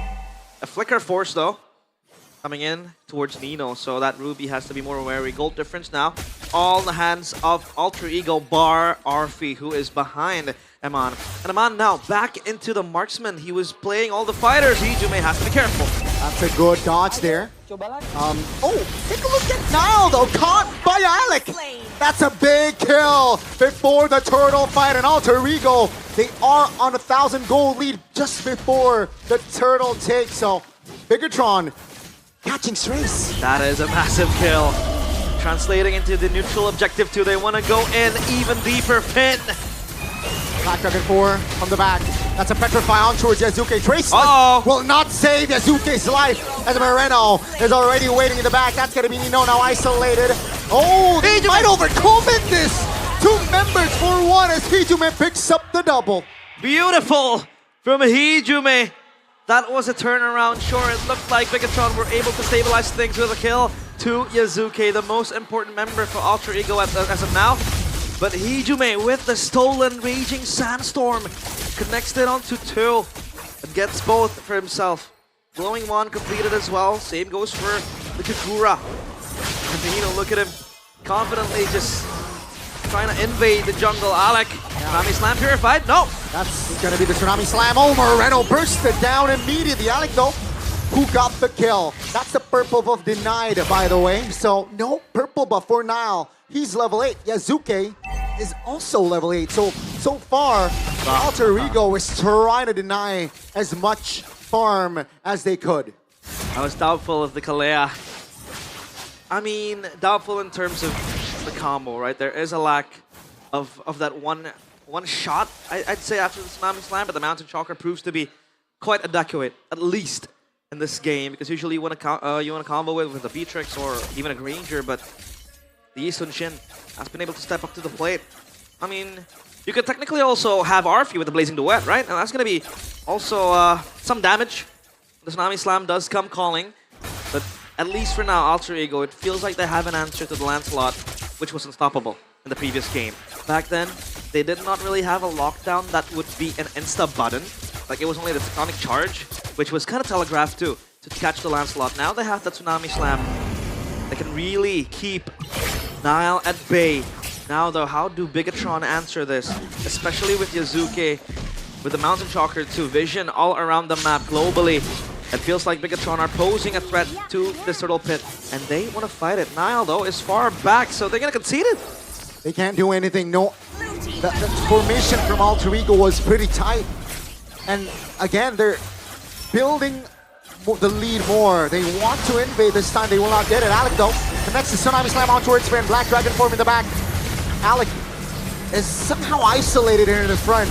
That's going to be the Shogun jumping. Alec will be the first one to fall! Hijume finds a big play. Shogun will be the trade. It's a roam for EXP. Remember, Alter Ego, they got the turtle. Hijume, a name that seems to be forgotten, but when the time comes, when he is required to, he steps up. 2 perfect stolen Raging Sandstorm. One was in the Turtle Pit, second one was on that purple buff. That was so beautiful. But again, it feels like they lack damage to just burst down the members of Bigatron once a set play comes in from Hijume. Because then you would kind of like put your priorities. Do you want to all out after a Tsunami Slam Mountain Chopper combo? Or do you want to wait for a Hijume engage, right? There poses a lot of threats, obviously, to Bigatron and their backline. But it seems like after you go all in on a Tsunami Slam, you lack damage, you lack the skills to go in. Yeah, and remember folks, if Bigatron loses game, they will be sent down to the lower brackets. Their journey in the playoffs will not end, but they will have to fight brutally from the lower brackets. So let's see if Alter Ego can do that. Shogun still hasn't even completed a single item. This Yuzong is heavily behind. And usually with the Yuzong, well, it's a lane bully, but mostly in the team fight, it's just going to be a sandbag, a tool to split open the formation that Alter Ego wants to really build upon. Purple buff was contested heavily by Alter Ego, 4 seconds to the Lord, and Alec has dibs on that rush. Yeah, denied again, the purple buff, right? You can see Yazuke is a level ahead of Nile, and this is big. Knowing that the Lord is up, Alter Ego, they can't play patiently. Oh, if 1-1 shows stop, I think they're going to pull the trigger, but 1-1 will rotate towards the bottom side. Yeah. He has to go quick. And Aman still unapparent in the team fights, and that is without a reason because there is so much crowd control coming from Alter Ego. Tsunami Slam! On towards Finn, that's going to be the Black Dragon. 4 pops! That's a big, I'm offended by Nino. No follow-up though, Alter Ego. They will go back. Hijume pops the Raging Sandstorm too early. That's going to be the fleeting time finally from Alec. Uh-oh, take a look at the back. Alec now targeted by Bigatron by Vitality as Alec is able to keep his distance for now. It's still a 5v5, but take a look at Finn. He's low. It's a problem for Alter Ego, to be honest, because they lost like 3 ultimates and spent a lot of resources without having a single kill. They did not want to go and commit for the Lord again. They're going to wait for the cycles to refresh. And so far, Nino clear down bottom. They want to go for a second round. Sending Mal up top to kind of farm up a bunch first. Win the nature, they'll complete it for the 1-1. So at least extra security, extra safety for Eman to play with. Yeah. Because Alter Ego, they have a boatload of physical damage coming in. The Claw and from the Yi Sun-shin too. This 1-1 is very prone. He might even get caught off, but he's gonna be fine. So yeah, Eman, super safe. Claude already cleared top earlier. Yazuke is level 14. Meanwhile, now is still a level behind. Now, Bigatron, they gotta do something here. Alter Ego can't take their time. That's a steal. That's a Raging Sandstorm. This is Black Dragon for popped as well by Bigatron by Vitality. This is big for Alter Ego. They're gonna pull the trigger right here, right now. That's a conceal.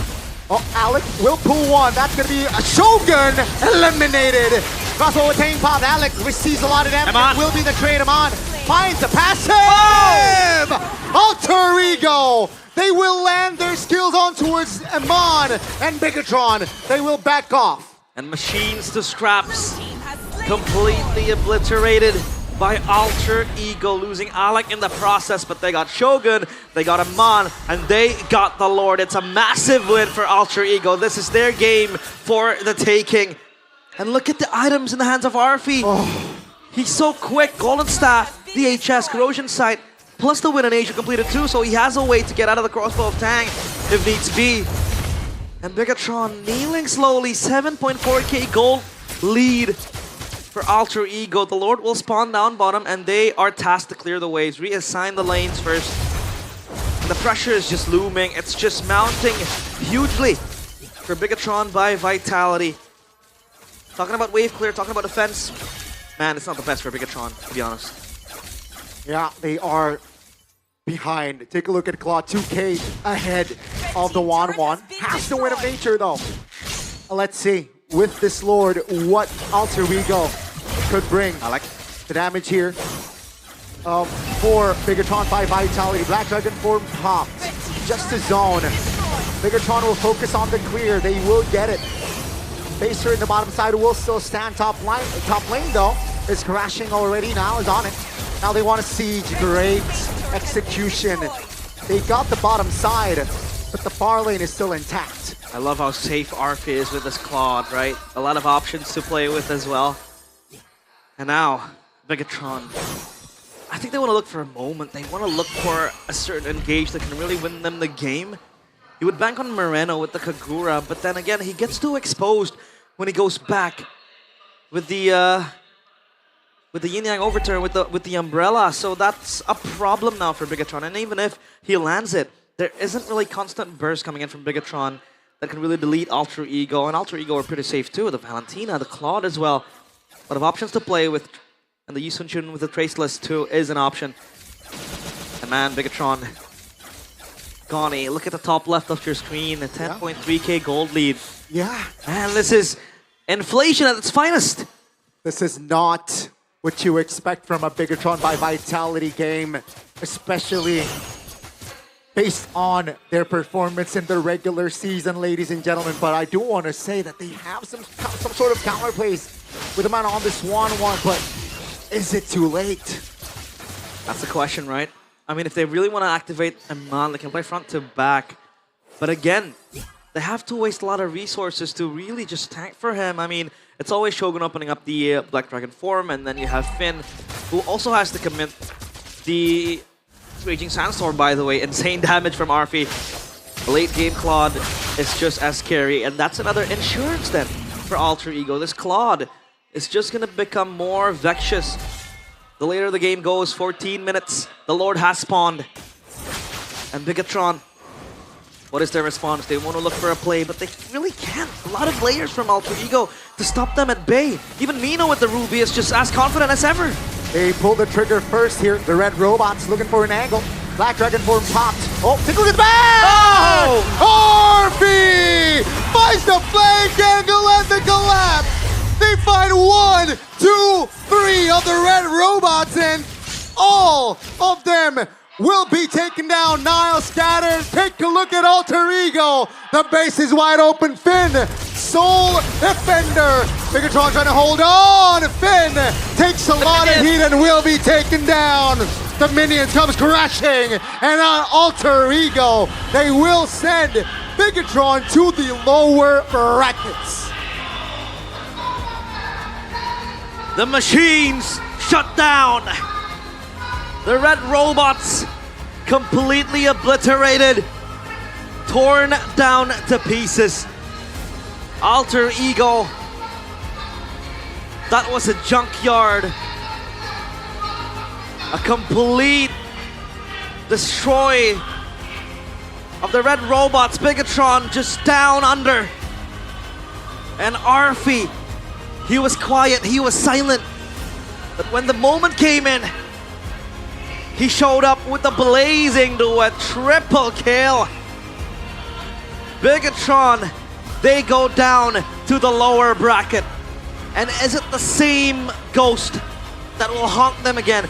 Is it still the same problem in the playoffs that will yet again cost them their road to the trophy?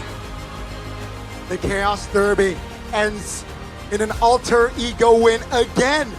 Last season it happened, and this season it will repeat. Nino, he and his teammates will have a chance in the upper bracket finals to take the first ticket to go to M7. Wow, look at that. Look at that set coming in from Alter Ego. Arfi knew damn well all he had to do was just pop the blazing duet. And that was completely beautiful. And on stage is Bude Clara Mongstar with Alter Ego.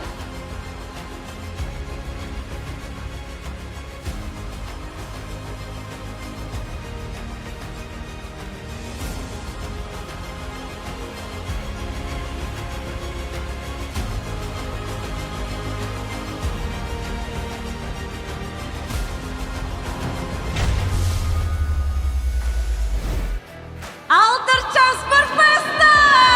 The Alter Mereka Champs melihat, party. menyaksikan bahwa ini Alter Ego yang benar go upper bracket. They finally can witness Nino, Alter Ego sebagai going to playoffs. mungkin kita Or, tahu sorry, history upper Alter brackets. Ego di babak playoff itu benar-benar tertatih-tatih. Kalau bisa dibilang ini Alter Ego mencetak sejarah baru kayaknya ya, Nino.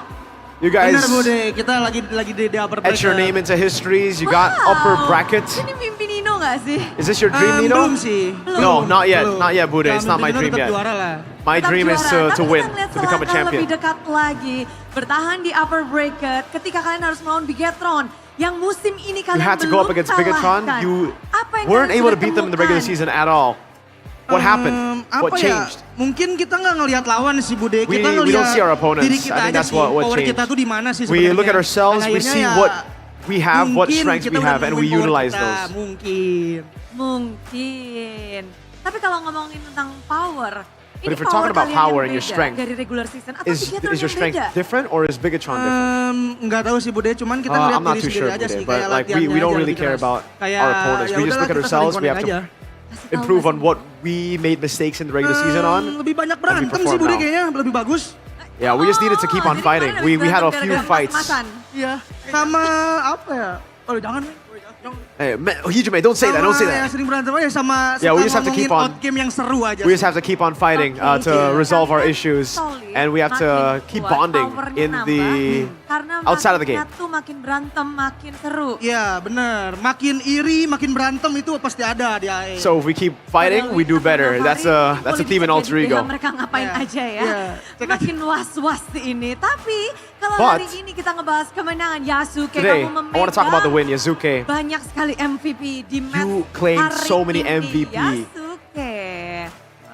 Halo. titles today. Dari hari pertama kemarin, Hello. lalu sekarang juga banyak banget. So yesterday para you talent performed yang really, really bilang, well. Yasuke bener-bener And today you makin performed tajam, really, really well again. strong. You keep Padahal on ini panggung making pertamamu. analysts, talents Dan all say melawan that you're Nile, getting satu so player sharp, yang you're so dibilang cool, you're so veteran good. juga. Apa You're up sih against yang Nile, kamu a really good bawa hari player ini untuk melawan as well. Bigetron? So what changed today? What did you change to go up against Bigetron? Prepare aja sih. For me, I just prepared Prepare-nya seperti apa tuh? So, how did you Apalagi prepare? khususnya untuk Nanael kan nih. because you prepared for Nile specifically. Latihan sih gacor sih. So from practice, Latihannya makin mantap. Tapi I just kalau had to keep ngebahas on trying tentang and practice. Nanael pernah bersama dengan Nino, bersama dengan kawan-kawan juga. Mereka ada ngomongin sesuatu nggak? So he just try harder on practice, and he kept on Kalau popping off in ngelawan Nino practice. Gini-gini aja. Ada gitu nggak? Gak ada sih. Bude. Kalau ngelawan Nanael gini-gini nggak ada. Is there any specific plan? Like if you go up against Nile, something, do this? No, not really. My coach has told me not to be scared. Don't be afraid to Soalnya go aku for tahu juga solo kan kills. Don't be afraid personanya to go Nail. for Nail to tuh go in. tipikal orang yang Nino gak mau saying- kalah sama jungle lawan, Bude. Nile is the Threat type dia of gede jungler that banget, doesn't cuman want mungkin to ya lose against Nino enemy ngeliatnya jungle, dari so he situ has aja high, sih. he has like Emang super high pride, player super paling high percaya ego. diri sih Nail. He's a player with Mentalitas. probably Mentalitasnya. the Dan most sekarang kamu juga self-confidence. membentuk itu untuk Yasuke juga harus punya mentalitas seperti itu. Mungkin jangan So, ada keraguan lah. Did you Kayak tell gitu aja Yazuke sih. to have kalau that Nino ngeliatnya self-confidence gimana, too? Yasuke? Yeah, but not too much, you know. But he can punish on the confidence. Bisa dibilang bagus aja sih Bude. Justru aku iri sih sebenarnya.